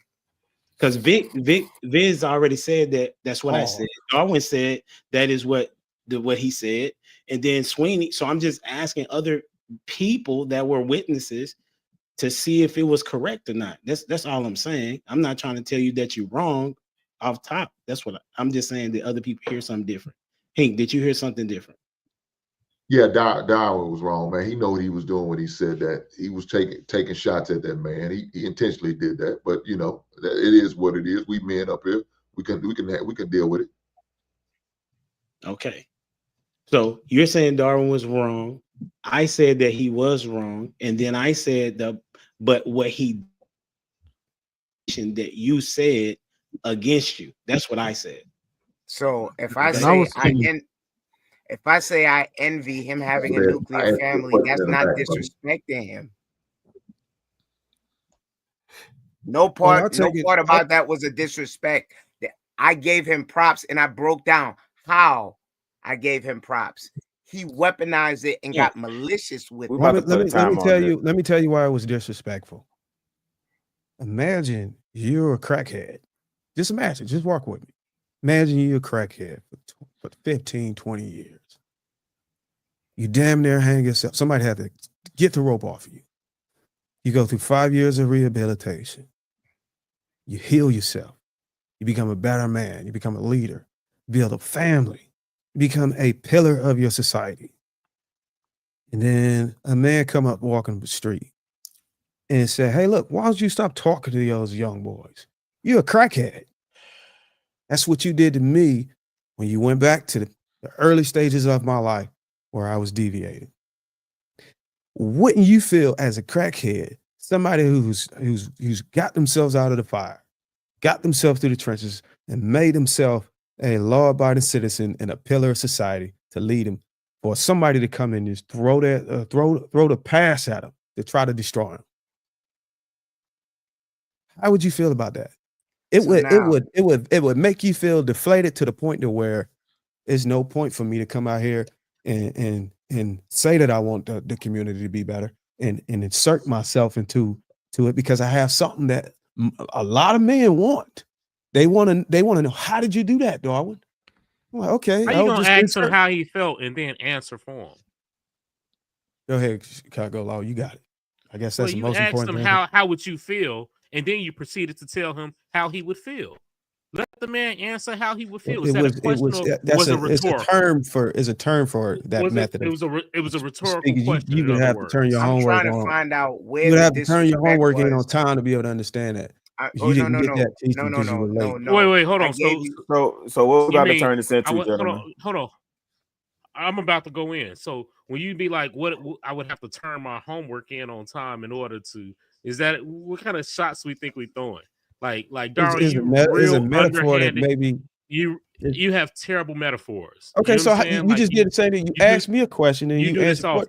You just used the same technique I use on Kenny. It was rhetorical, right? That's the term. Now you got it, right? No, you got it. I said it the first time. Now you got it. So now you know what I did. So this is why I wanted to avoid this, KP. You know how strong I am. What you're doing now, Darwin, is acting like them same women you can't stand, the way you responded and the way you're moving right now, dog. You realize that, right? Okay, explain how. Man, you better than that. Hey, Darwin. Because Darwin, the issue is that you're responding out of anger instead of responding out of staying calm and being able to. Well, Hank, go ahead. Go ahead, Hank. I apologize. I hear you. Out of anger. Humble Dad said it for me. Okay. Look. Okay. The way you were. Go ahead, bro. Go ahead. No, go ahead, Hank. Hank, it's you. No, the reason I said that, because of what you're doing now. You took a shots at Law with it. We know you. You and the Gooch been going back and forth. Okay, so now you going in a different. Come on, brother. You better than that, man. You better than that. No, he not. And you know what? So, I'm sorry about it. Sometimes I gotta remind myself that I am better than that. But when sometimes you sit around shit and you smell like shit, you feel like shit. So when you say the butt, Darwin, sometimes I got everything in front of what you sit around shit. So wait. So listen. Right, what is this shit saying. we talking about? This is why I did not want to do this 1v1. Right? I hate. I'm just trolling, bro. Because y'all. The reason why I'm trolling y'all because y'all dogpiling me. But for real talk, Kenny. 1 second. I apologize earlier. I didn't mean to hurt your feelings. I was just asking you a question. But real talk. Let's bring it back. No, I set it up so that you could do it. My skin is thick enough so that I could expose that false preacher pulpit shit that you be doing. You understand? I'm strong enough to know that where my mistakes was. It's never a time that I didn't come on the show and saying I was lacking and where I hurt. You understand? I could watch the clown above you laugh because he forms tribalism. I'm strong enough to stand and say, I made mistakes. I'm 52. I don't have what you do. A part of me You see how envies you you because that's my humanity. You I'm understand? a clown I'm because strong enough to I'm take laughing. shots from you and watch What people type of shit is stone that? me. I ain't even And saying guess nothing to what? this Guess cool ass what? nigga. Guess what? I am unmoved. Why don't we address the fact that this okay. I'm grown ass speaking to man Darwin. You can just get me set in a up? minute. Okay, you can get me in a minute. This grown ass Darwin, man just I am tried to set strong him enough. up. Okay. Like, come on, man. I wanted to Darwin, avoid the I am 1v1. strong enough to put It's gonna be myself hard in to the way of do a it. bullet and give you the ammunition to see if you could show mercy or not, because I know what I am. You But that's not understand? fair Did you either, see though, me Kenny. flinch? Did you see me go off the screen? Yeah. Did you see me cry? What? No. I just wanted to see if you were a man that held that Bible true and you understood it and you could show me grace if I really pushed you. You're not ready for it. So You're not ready to walk that walk yet. What kind of man would in during this time What kind period of that we're man will put supposed to be himself building? rather than put himself in tribalism and try to make other people dislike him? Yo, Viz, you lack I don't spine. follow You're tribalism. not I a follow my leader. own path. No, you don't. If anything, I disagree in most cases You're a with man almost before anything, everybody right, on Lord? this panel. I stand alone every time. No, you don't. So my No, question you don't. is, You try to align yes, with I do. everybody that would be your friend. That's a bold-faced lie. I've never aligned with you. I probably gave you one time. No, because you know what? My point is, That's a fact. if we are sitting here building, if we're sitting here building as grown men, we just tried to discuss that we have to come together, iron sharpens iron, and find a baseline. And here you come to sabotage the conversation so that you can make a point. I'm sabotaging the You conversation. just said that you did. I'm sabotaging. You When you heard me say I literally set sabotaged? up. You set up Darwin. You just admitted to it. You No, set that up wasn't the Darwin. setup. That was holding a man to the If leadership you would be quiet qualities and listen, and the you can biblical learn something. You standards. can't learn No, anything if you over talk. No. I You can't learn cats nothing. gonna have if 3 you more set minutes up- of this, learn and nothing. then we pivoting. 3 if more you minutes, set and up then we Darwin, pivoting. I can't learn If you- nothing from you. You're weak.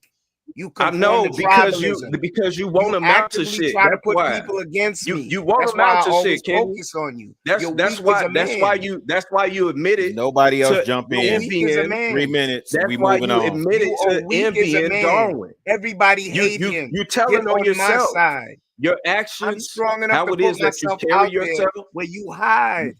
We all hide. You're a know, coward. Kenny. We all know. We No, all we know all know. Say that you Stop are saying envious. we. You're Stop a weak saying man, we. Stop and saying that's the we. problem. Stand alone. See, the Why thing is it is, we? again, Us, our. You don't see all what right. you're doing? You weak.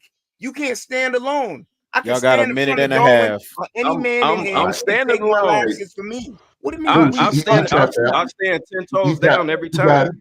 I've never had got anything to D-Boy say. on, boy. You done. We, All us, that all I'm of doing us. is literally calling He you done. out. He done. Be a He man. done, Goofy. You a grown ass done. man, Kenny. Act like a grown man, bro. You, It's Very. pitiful, man. you, wait. It's You need pitiful to how act you like a act. grown He man. done, dude. Don't worry about it. What You do got you, it. what do Don't you worry think about is it. bringing You me got it. You closer got or it. divided from you? Dude, he I done. show He you done, lack no dude. You spine. got it. I show You it got time and time You got again. the dude. Y'all got 15 He seconds. done. He done. He done. As for Darwin, rethink your Bible, man. Stop making them videos. 10 Maybe you need seconds. to spend more time with Humble Dad or somebody else to teach you it. Because you Thanks can't for stand in watching. front of bullets. You Thanks like for looking watching. too good. Like and 5 subscribe. Nice shirt seconds. though. Darwin, you shouldn't Nice even shirt though. respond. Nice shirt though. All right, we done. You got We it. done. That's it, gentlemen. You got it. That's it. That's it. So Sherm, I got a question for you, Sherm. Yeah. We pivoting, bro. So when we talk about that, the young men that we raise and they need to have this experience with women, and I think it came up earlier, but I did want to flesh it out a little bit more, right? So the we talked about for some reason that they need to have sexual experience, right? And so my question is, why do they need to have that sexual experience in order to, I guess, be able to deal with women? Like, why wouldn't they just have a relationship experience, or I don't know, some other type of experience with women other than sexual? You know, I could sympathize with, y'all argument, but I feel like we all have our individual experiences and perspectives and what we learn and what we see growing up, right? So say I have two sons. One is like 3, one is 8. And I would see these little girls like woo over my sons. I'm talking about kiss on them, hi, like I'm walking them to school, like they're on them. And I just seen it last week, like a little girl walked up to my son and kissed him. So I'm looking at this where I'm like, damn, this is gonna continue this admiration when they get older. And so will my sons be willing to say, no, I can't, I'm not gonna do anything? Probably not. And I'm gonna be all the way realistic with that. I know how I was at that age. There's no fucking way I would turn down a fine woman trying to have sex with me. There's nothing anybody could have said. So I have to take these realistic thoughts and be like, damn, my sons are super handsome guys. Like it's starting when they babies. I have to tell them more so to guard themselves and navigate in the way better than I did, or else they're gonna get in trouble. And I have to be realistic to myself and say, this is gonna happen, regardless of how I feel. I know men, I knew me, I knew my daddy, I knew my grandfather. I know that this is gonna be something he has to know how to deal with. So what I say to my youngins, and I don't tell them what I heard. I'm like, hey, look, man, I know you're gonna do your thing, but don't be doing like 5 girls at the same time, bro. Get you one, get a job. You know what I'm saying? Be cool with her. If you want, hey man, you got your consistency right here. You know what I'm saying? Don't fuck up your for show to get some more. We also say that. So I'm like, man, get you a for show, bang her out, get married if y'all get pregnant, all that. I told them these young kids, I pressure these young men to get married when they have a child with a woman. So just a quick follow-up, because you say like, hey, I'm realistic, it's going to happen. So what were you taught growing up in terms of how to socialize and deal with women? Were you taught to abstain and refrain, or were you taught to, go in and get as much as you can to get something for me because they ain't look that good when I was their age? Honestly, man, I'm gonna keep it real. Like my older sister tells me stories about me trying to holler at her friends. You know what I'm saying? Like, I don't know what it was, but it was just something in me that just wanted to be a fucking Mac daddy. Like I moved to a city, in LA. I see, okay, this girl next door. Okay, I'm gonna make her my girlfriend. Then another girl came outside, and I was like, damn, she fine. Hey, I'm not with you anymore. I'm with you. Wow. I did right in her face, bro. I was like 10 years old. I don't have, and I grew up around white people before that. So it's like, I don't even know where I would get that information from. You know what I'm saying? Like, like I was just young, but it was just like in me. I had 3 girlfriends in the 6th grade. If you were your father, if you were your father at that time, what would you have told yourself? Yeah, probably what they told me, like, protect yourself. You know what I'm saying? I know what you're gonna do. What's in me is also inside of you. I'm not gonna be foolish about that. So what I would say is, hey, look, man, make sure you protect yourself. When I was, how does he know what you're gonna do? You haven't done it yet. Hold on, let him finish, Darryl. Okay, go ahead. I'll let you get in there since you jumped in. Sweeney, I'm gonna get you in too, but since y'all having the back and forth, but just let him finish is what all I'm asking. So what I'm saying is that if I know from the example that I'm seeing little girls, hit on my sons at such a young age, and then they're getting older, and I know how I was growing up, and I know how I dealt with temptation, and I know how, I got down. I have to be realistic about what's going to happen with my sons. If they're more handsome, if they're just as tall, pretty curly, whatever, they got qualities that we don't have. A lot of us gonna have sons that look better than us. And that's going to be extra trouble. You know what I'm saying? So it's like, you got to be realistic and be like, hey, look, man, this is what you do. This is what you do with that energy. You also told us, you said that that's what you did. That's what the person before you did and the person before you did.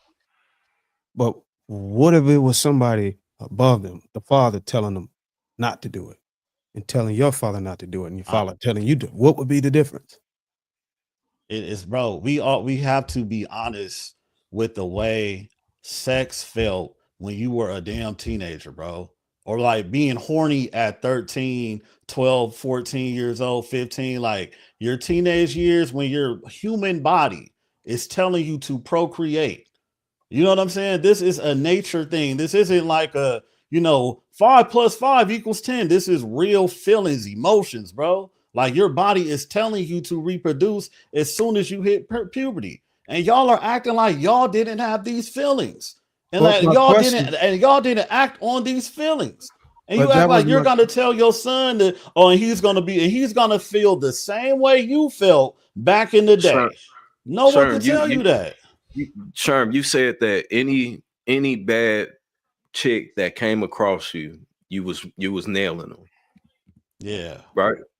Yes, sir. That's not everybody. That's not everybody's position, bro. That's not everybody's experience. Bro, that's You know what what I'm saying? that's what I said, bro. I first started off saying my But experiences define what my children are more than likely wait, gonna go let me through. finish. Let me finish though. So my point of saying that is that all that we're saying is that you have to have some kind of discipline, bro. Because if you cracking everything that come across you, you don't have any discipline, bro. That's Bro, clear and evident. I mentioned discipline when I said find one woman to deal with. I said that, bro. I'm Right, saying but that it don't, but I'm because saying for some people it doesn't matter if it's consistent. If a man finds one woman that's consistent with giving him sex, first off, more than likely he's going to keep that train going. If he can't find consistency, then he's probably going to have sex with is 5 that or 4 women at the same time. what if he marry her? Well, hold Bro, on, if he Dar, marries her, then more than Was it, likely she's consistent, and he doesn't have to go sir, out and find other women. sir, So, when you was in it, did you not have one woman that was giving it to you consistently? yeah, Exactly. You were still cracking everything that came to you, bro. So that's what I'm saying. That's the problem. We can say all of that, right? But you're not being realistic. bro, You keep I saying am that being we're not being realistic because realistic. I said that I Wait, would hear me take out. them Hear me down. out. Hear me out, sir. Hear me out. You keep saying that we're not being realistic by telling men to have dick discipline, but you're not being realistic thinking that just because you get one woman that's giving it to you, that you always gonna wrap it up and you never gonna go out and outside and hit something else. You just admitted to it, All bro. right, bro, but it's always a case by more than likely if this is going on, it won't happen. There's always exceptions. If a man has a woman living with him and she's giving it to him consistently, more than likely he won't have sex with multiple women at the same time because he Did is you do getting it, bro? consistent sex. Yes. Come on, bro. You said I you wasn't just said you turning. didn't. No, I'm saying, bro, look. Hey, He said Viz, you can't that say man that. has to That's my He just same. said he didn't, Law. Come on, man. Come on, Viz, man. with but a you can't say girlfriend. that. Hey, wait, hold on, y'all. Sherm. So how can he ask you, did you? But when I ask all of y'all, how we all know Yeah, everybody on this panel did not wait. You just contradicted yourself, brother. Everybody on this panel is not waiting. How did I contradict myself? I Listen, was addressing him saying that every bad chick that he came across, he cracked. That's what I not just what he addressed, said bro. originally. He said he That was is trying to what he holler at just them, said. make He them his admitted to girlfriend. it. Come on, Law. All right, man. Well, Y'all that's what bugging, bro. I was asking one question about how do you, because you all are saying that y'all can teach your sons, and this is what you're teaching your son, right? Y'all said that I'm gonna make sure I'm gonna talk to him about being protected or get with one, and then if she gives you a regular. So you all are teaching your sons. I'm to protect interested. themselves. Right. I'm right. Okay.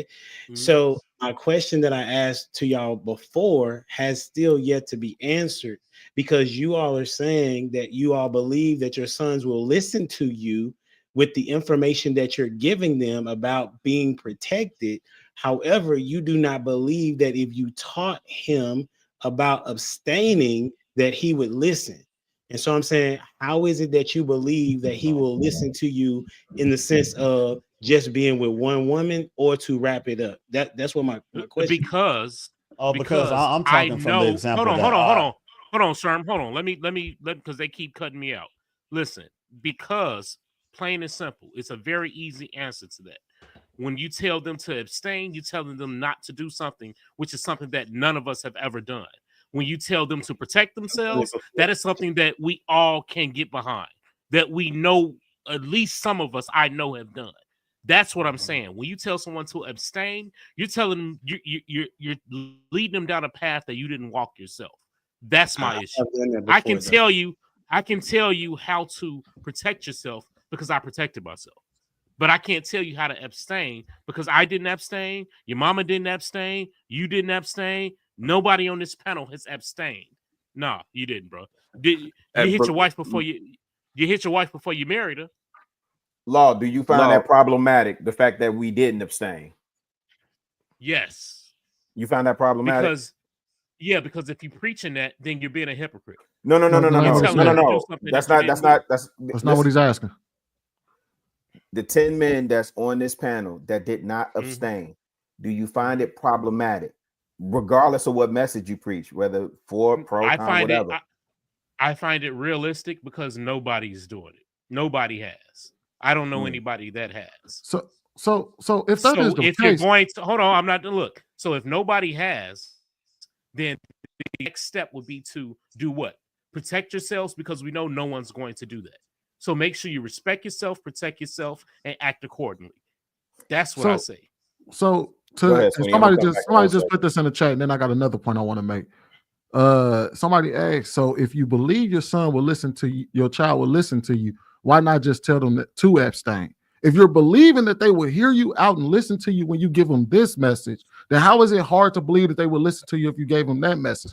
Not only that, then the same thing can, because this all started when we talked about how we was going to teach our daughters one message and then tell our sons a different message. So if the argument is that, hey, you're gonna want it, it's gonna happen, we understand all of this, then your message should still be the same to your daughter. If you can't teach your son, you can't teach her, because what we see today, y'all just said, all these women are having sex, all of them are giving it away, all of them are doing this. So yes, you did. You said that at the beginning of the show.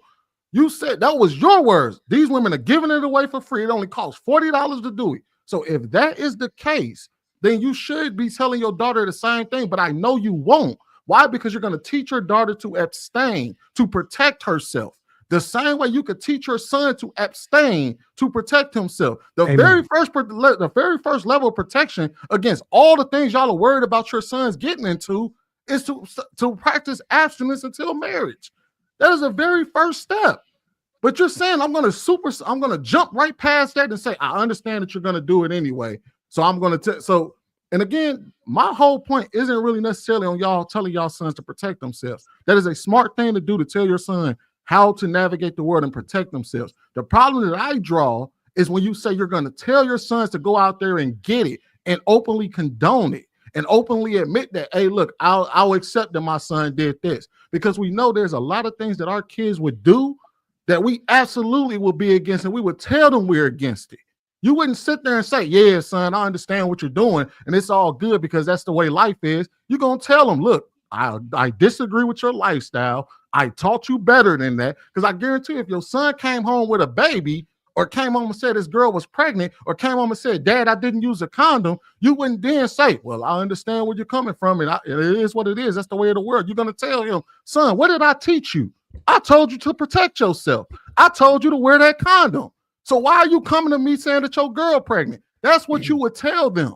You wouldn't tell them that you understand and that hey, I got to mold my message again to try to deal with your current situation. You're going to tell him what he did wrong. You're going to tell him right from wrong.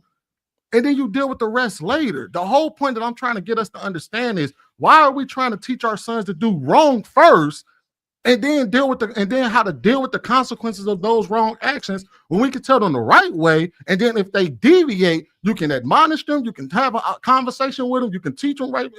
Then you can have those conversations with them. But the first message should always be the right thing to do. I think the issue that we run into, Sweeney, because I listen to everything you said, and it makes perfect sense. The part that we fall off and agreeance on is, I don't actually think that it's the wrong thing to do for my son. That's where I know that you have a different ideology around it, but you also now to Marcus's credit, he also said that he understands that the way of the world is the way of the world, and he's willing to deal with the consequences of the way of the world. The problem is I would have liked to hear him say it. Well, he's already even shook his head in agreement. I was just responding to him. He told me what he said. He shook his head in agreement. The difference is that we know that in this space, this whole space, everything we talk about day in and day out, week in and week out, Thursday nights, Tuesday nights, Sundays, we always talk about how the community is jacked up, how the dating situation is jacked up, how the world is jacked up when it comes to the dynamics between men and women. But then we will sit here and be like, but then we acquiesce to that very thing that contributes to it.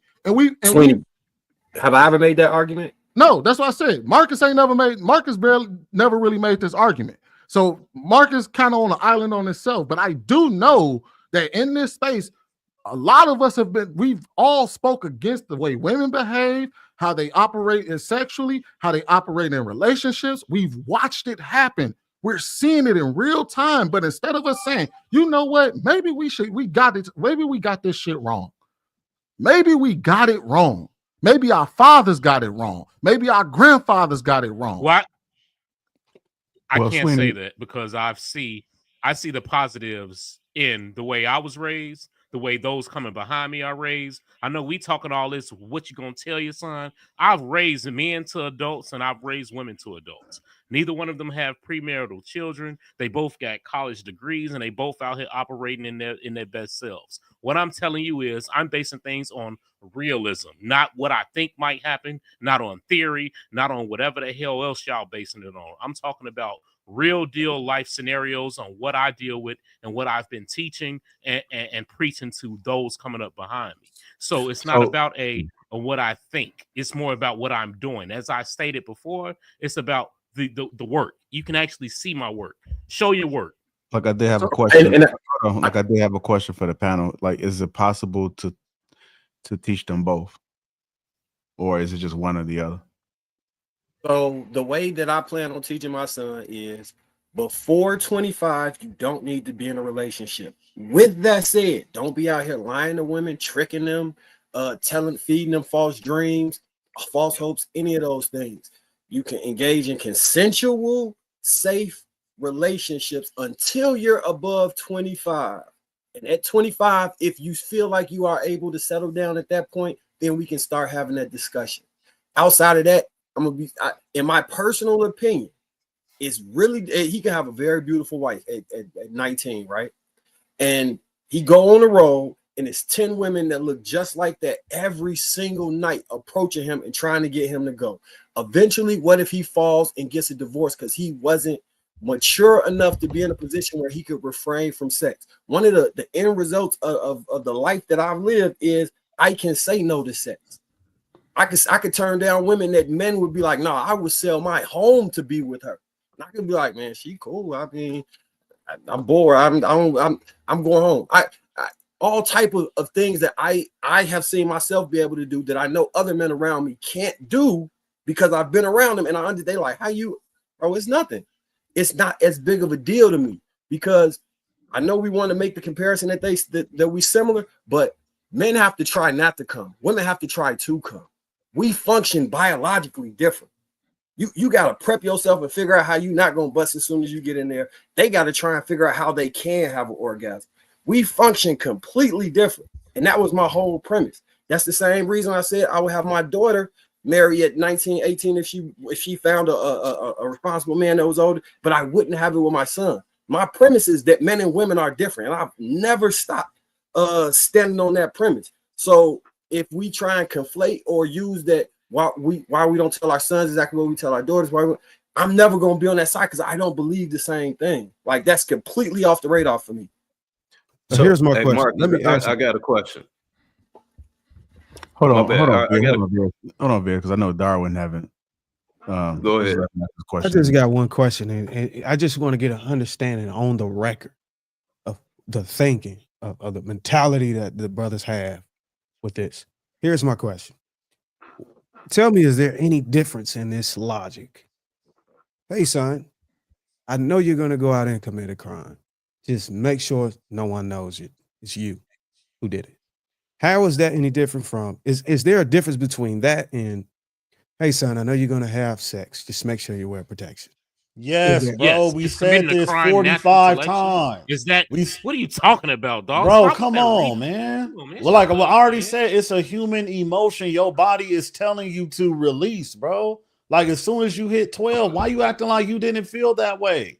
No, Come no, on, bro. Sharon, I got a Sharon, let me question. put Like it in you part. Let me, didn't you go through puberty? Like what's going on? Sharon, let me put what he's saying in context, because I work with people, like I work in retail, right? So do you know most of the theft that occurs, it happens by like nobody, like they're not pre-planning to go in and steal, but if the opportunity presents itself, they're gonna take it. So for me, like I raise my sons, like to this day, they can recite bar for bar, word for word what integrity means, right?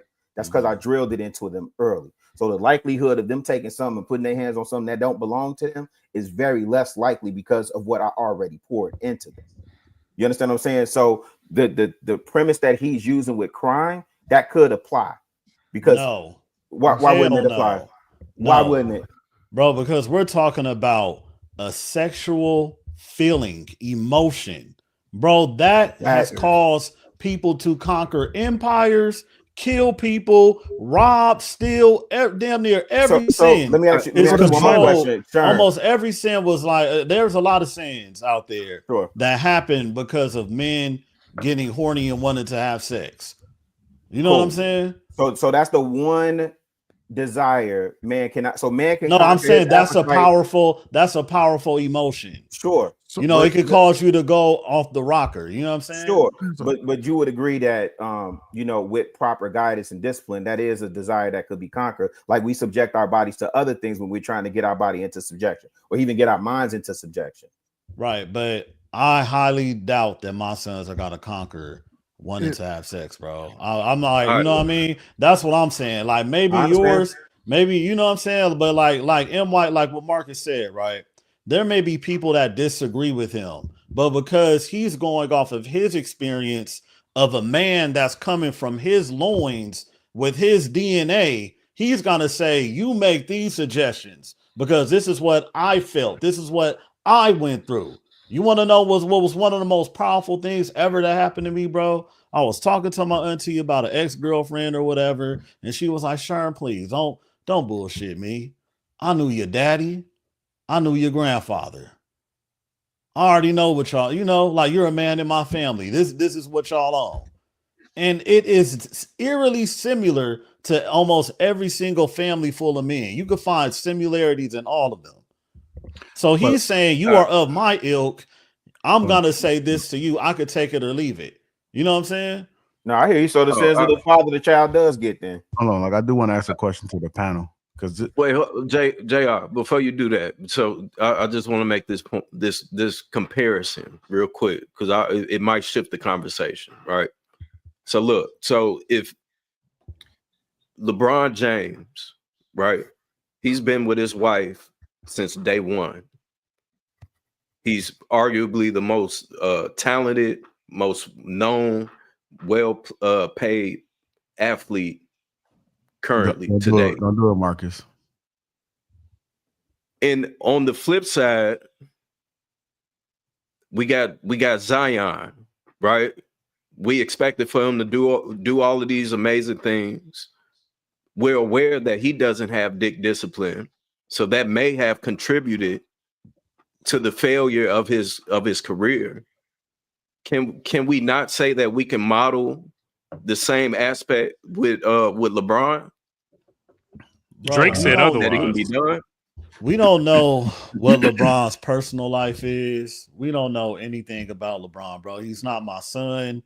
He was raised by a woman. I don't know what the hell was going on. You know, like he had a baby. He was a teenage. LeBron became wasn't he a teenage father? No, LeBron became the man that he was because he went and stayed with his head coach of a football team. He became the man that he was. That's why the type of man, the type of husband that he is, he learned that from his coach and watching it because he stayed with his coach, his coach's wife, and his coach's son. and he stayed in basically a nuclear family on that aspect. That's how he became the man that he was. No, LeBron stayed with me too, and he took his shoe name from me. I may influence that too. So here's a good question. Lightweight flex. Pop your shit, Wizzle. So I got a question though. Yeah, y'all just tell me. It's a question. So what if we do want or if we do promote that our young sons leave the house and indulge, and be open to their urges and get it out and just stay protected. Is it safe to say that we actually need a plethora of women to be promiscuous? And if we do need women to be promiscuous so that our son can go get his practice on or to get his development on, how do we choose the women that's to be in that position for our sons to go and indulge on? I prefer my son to be just like me, and I prefer my daughters to date a man and marry a man like me. Plain and simple. Take it how you want. I prefer my son to be just like me, and I prefer my daughters to be just like their mom. Y'all could have just said y'all don't want to answer the question. Oh, I'm sorry. Maybe I missed the question. Was asinine. That's why. I'm sorry. I was answering off a lot of questions. What can you re-ask it, Darwin? Basically, in order for a man to get his practice and his development and his sexual performance. Oh, okay. Okay, I'm sorry. I don't mean to cut you off. Don't we need a group of women available so that they can practice on? Okay, so look, in an ideal world where no one has any sexual experience outside of marriage, then I have no problem telling my son to abstain and live in that world where he's a virgin and he marries a virgin and they move forward. In the world we live in, we don't have to create these type of women this world exists already. So I wouldn't say, like, I don't know if you remember me saying this. If I met a girl and she told me she was a virgin, I would not have sex with her because I don't want to taint or pervert whatever she has going on. However, she's already engaging in sex. I don't view that the same way as I would somebody that was a virgin. Did that answer it, or did I miss it? Basically, what you said is in a world where the women are already in line, then you would tell your son to be abstinent or not. Yeah, you would teach your son to be abstinent if the women were abstinent, basically, if they were already predisposed to being virgins.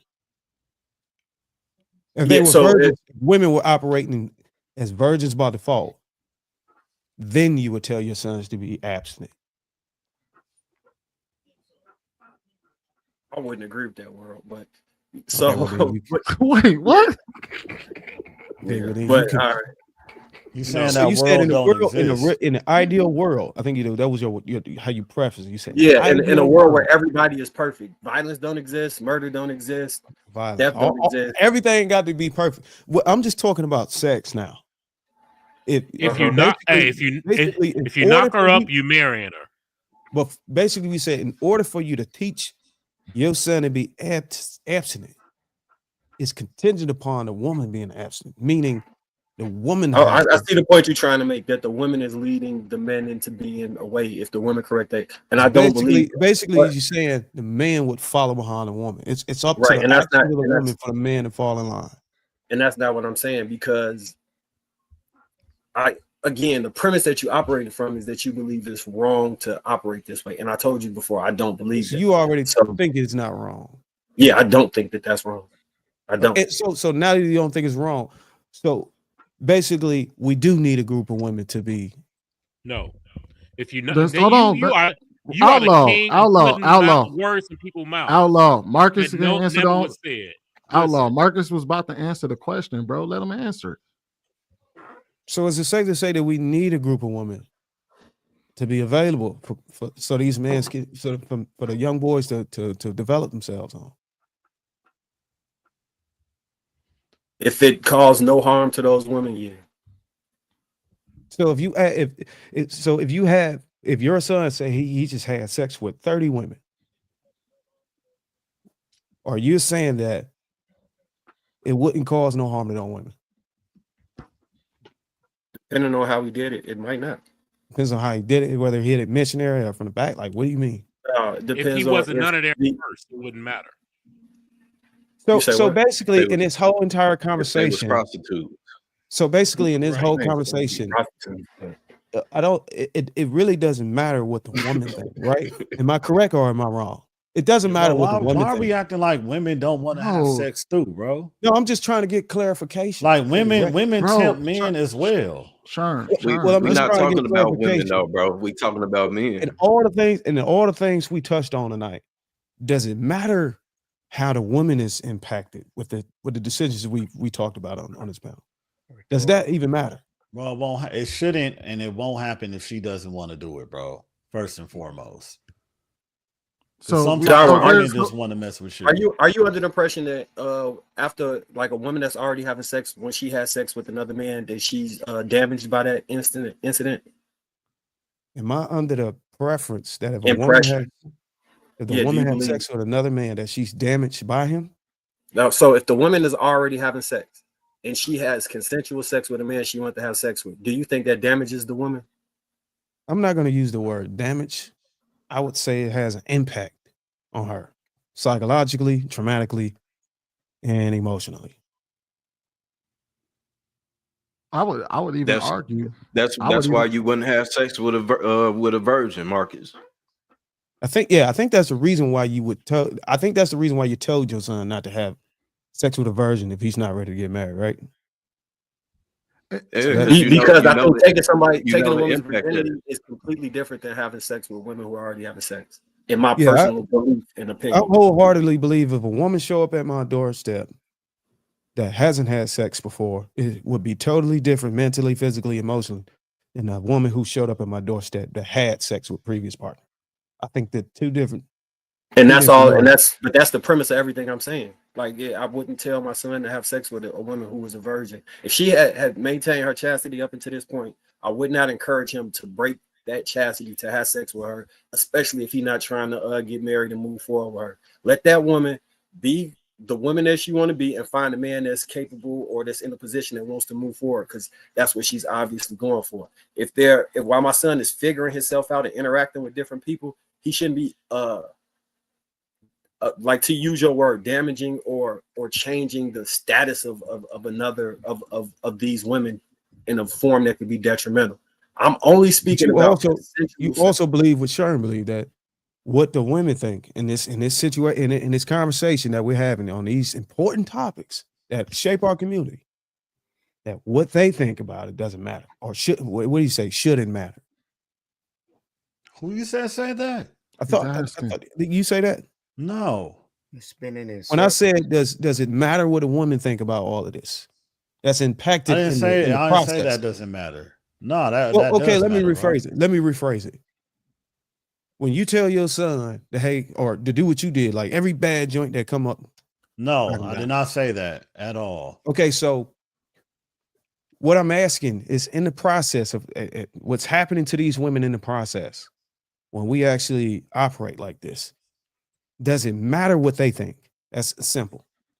I mean, at the end of the day, bro, sex should be consensual between two people. No, I'm not saying how they're they feeling, bro. It's really on them. You can't control how anyone else is gonna feel once you, like, you have no idea. Some might go crazy. Some might not even want to touch you again.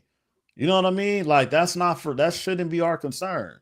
The concern is, was it both consensual? How y'all felt, and then after that, cool, because it takes two. Okay, I get it. So as long as she says yes, after she says yes, nothing else matters. Yeah, bro, she gave consent. So once she gives consent, so basically you're making our point. Once she says yes, none of her feelings and none of the things she think about on how this stuff impact her matters. Feelings about what exactly? What we just did together as one? No. What feelings? How her having sex and opening her womb up to you is going to impact her emotionally, physically, and in worst case scenario, she have a kid or STD or whatever. It doesn't matter. After she says yes, it does not matter. That's basically what you're saying, right? No, you assigning negativity and harm that none of us are okay with contributing. The way you phrasing that question is framing it in a way where it sounds as though yeah, we're gonna get ours and we're gonna destroy these women in the process, and it don't matter. That's the way you're framing that question. Well, like I think And I the think point. that's disopinion. Well, just listening to him, I think the point he's trying to say is that we can be subconsciously adding to the problem or creating a problem, or not. We'd be adding to the problem, not creating. Because I mean, sometimes certain men know the effect that they have on women, and they'll just be reckless. I mean, I'm gonna be honest. Not every man is gonna know this, but there are some men that like, damn, they just expect it. They know it's gonna happen. It don't really matter. I've been on the record that has said that it's times that a woman can tell you something and you're still going to determine the outcome. It doesn't really matter what she say, but every man don't have that advantage.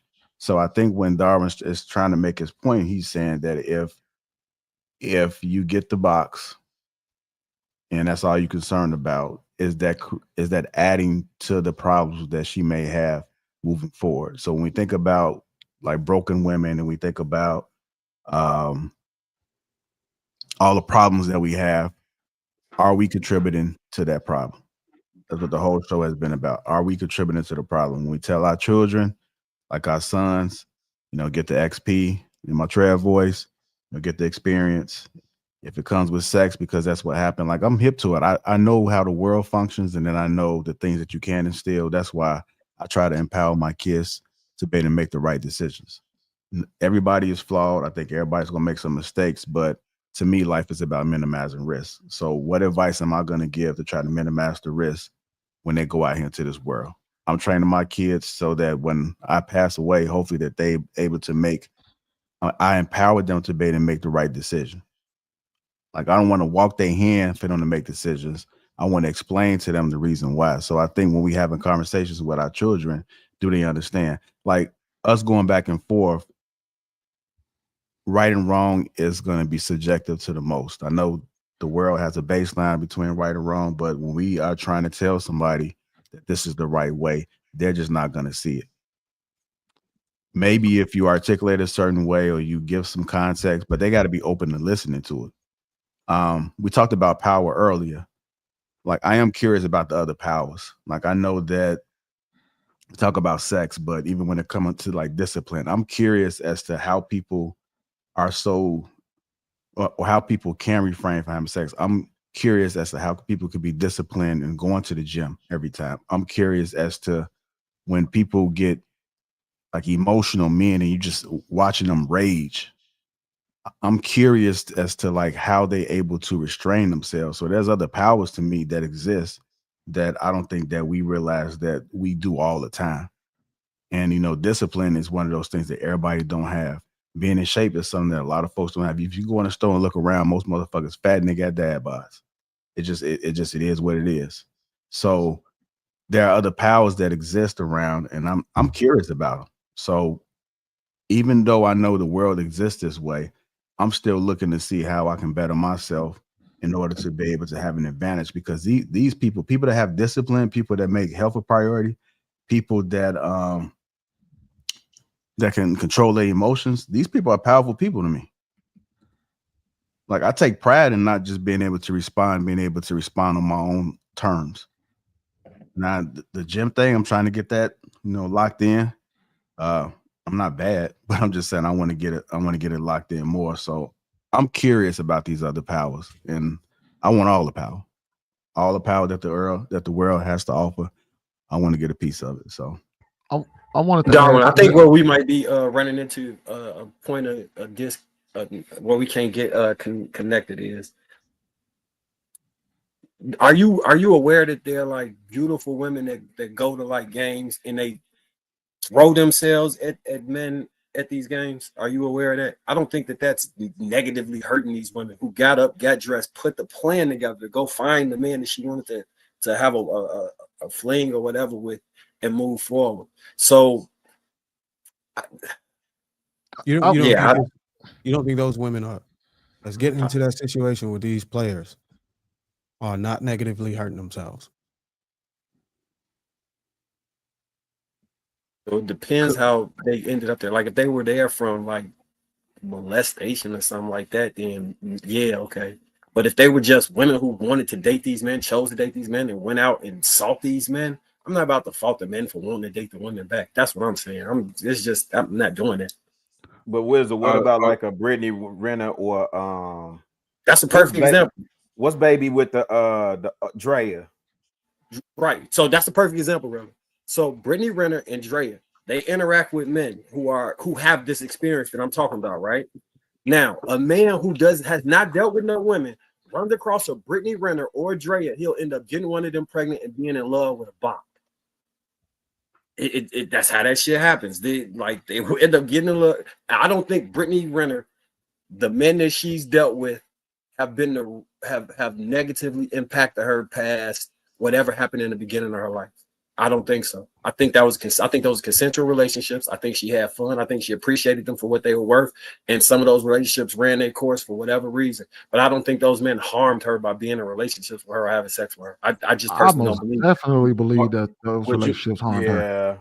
Would you say her whole mentality surrounding the whole way that she operates shows that she was harmed by those men. And I'm not gonna say harmed as in these men did like specifically did some shit to her type deal, but you can tell that they're like what Bruiser is speaking to is honestly the expectations that come with these type of situations.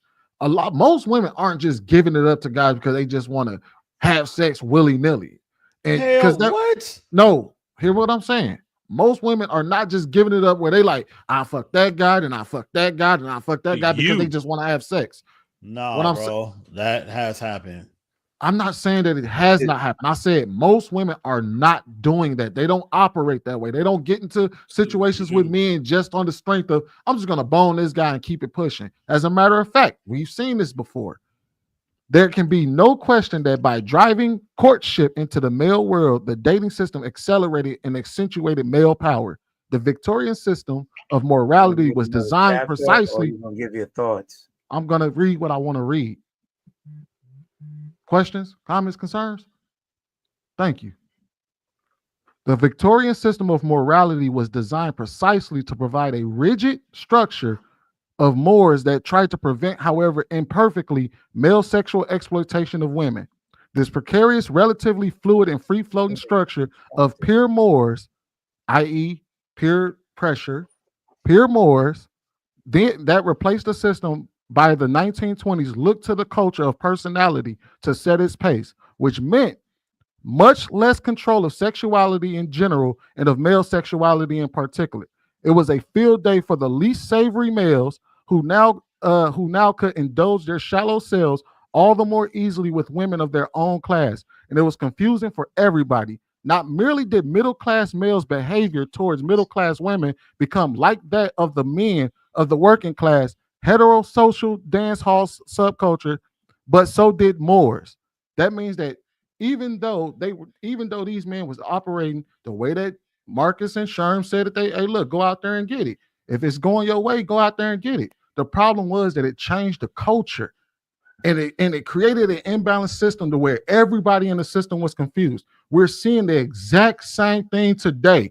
Everybody is confused about what's going on. The women are upset, the men are upset. I'm not talking about everybody, but for most people we're seeing in this space, most of these people are at each other's throats right now. And we're watching it happen live in front of us, but we're sitting over here covering our ears, closing our eyes and saying, well, it ain't me. I didn't have anything to do with it. My son gonna be all right. But the problem is that the system is the problem. We're adding to the systematic problem. And then we're saying, hey, look, it is what it is. Now, if you accept the system, fair. But I'm gonna be real here. I can't sit here and make the argument that most of us are accepting of this system. Otherwise, this panel, this show, Thursday show, all these red pill spaces, the manosphere, none of that shit would exist if we were accepting of the current system that we are in. The current system we're in is because of sexual deviance. What? Question for the fellas. He's speaking of a small subset. Would any of y'all have intercourse with Brittany Griner? Knowing the history that she had. Brittany Renner, bro. I mean, not Brittany Griner. You would. Yeah, dog, man. Brittany, what's her name? What's her Brittany name? Renner? Brittany Renner? No, you So would have with- sex with Brittany Griner. knowing her background, would I would y'all have- have sex with her? I'm married. I would have. If you weren't married, if you weren't married, if you was an athlete, you was at one of the games, she was there, she's throwing it at you, you know her background, would you indulge? No, I'm looking for my wife. Wait, yes, who I did you would. Yes, I would. Then the answer is yes. Who did you say? Small said answer, Brittany Renner. if you're watching. Brittany Oh, Renner. She could Ain't probably no eat it. married man up here would say they do. Get the fuck. We're speaking hypothetically. I'm saying yes, I would have. Right. Absolutely. No. I heard you, Marcus. No, I have Yes, much maybe more the class. correct I have way to much an- more class. I have much more class than that. Yeah, Wrap it up, B. Sure. Unbelievable. Yeah, I ain't gonna Wait, lie. no, you already said you cracking everything. We already know what you Nah, are. bro. I mean, if I'm talking about me at that time as like a 20-year-old man, come on, bro. Like, come on. The real question is who would not?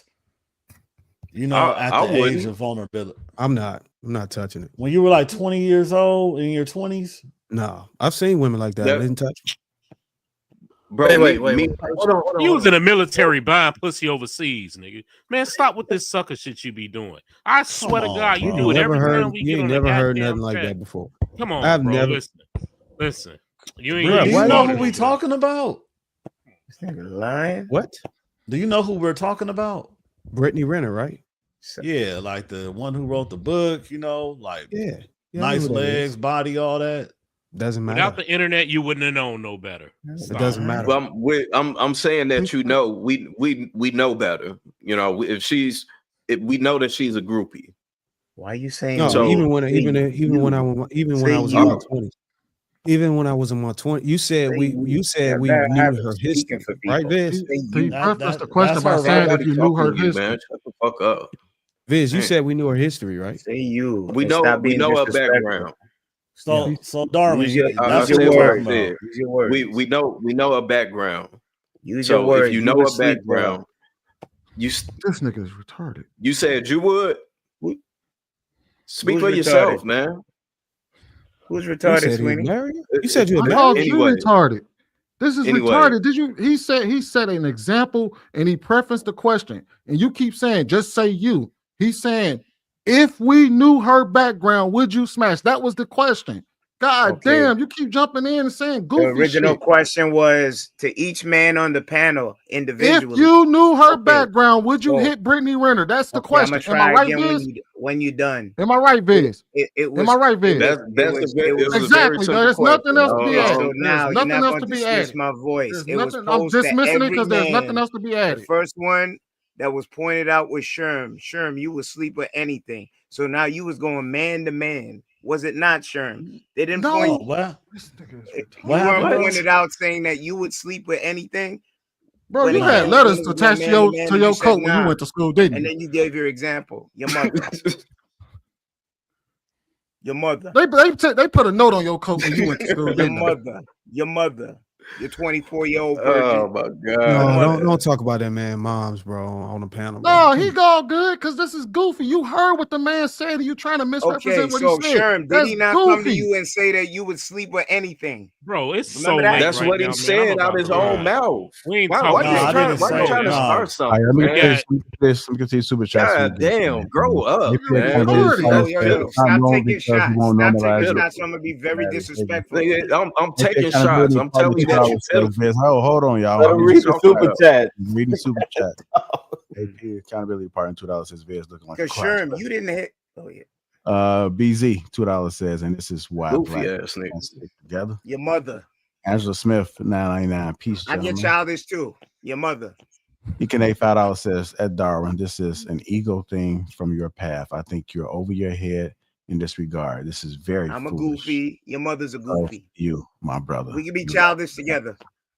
EK $2 says, some men are fools forever, pathetic in attitude. EK again, $2 says, with all my wealth, I will never step on a man. Get a new hairline. What's going on, Cookie? I beat you down. I beat at you down with your hands, Darwin.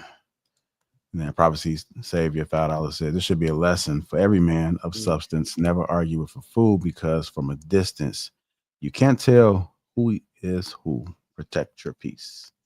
I want to thank everybody that contributed to the platform. Hit the like button. Make sure you subscribe to the channel on the way out. Thank you guys for tuning in today. We out.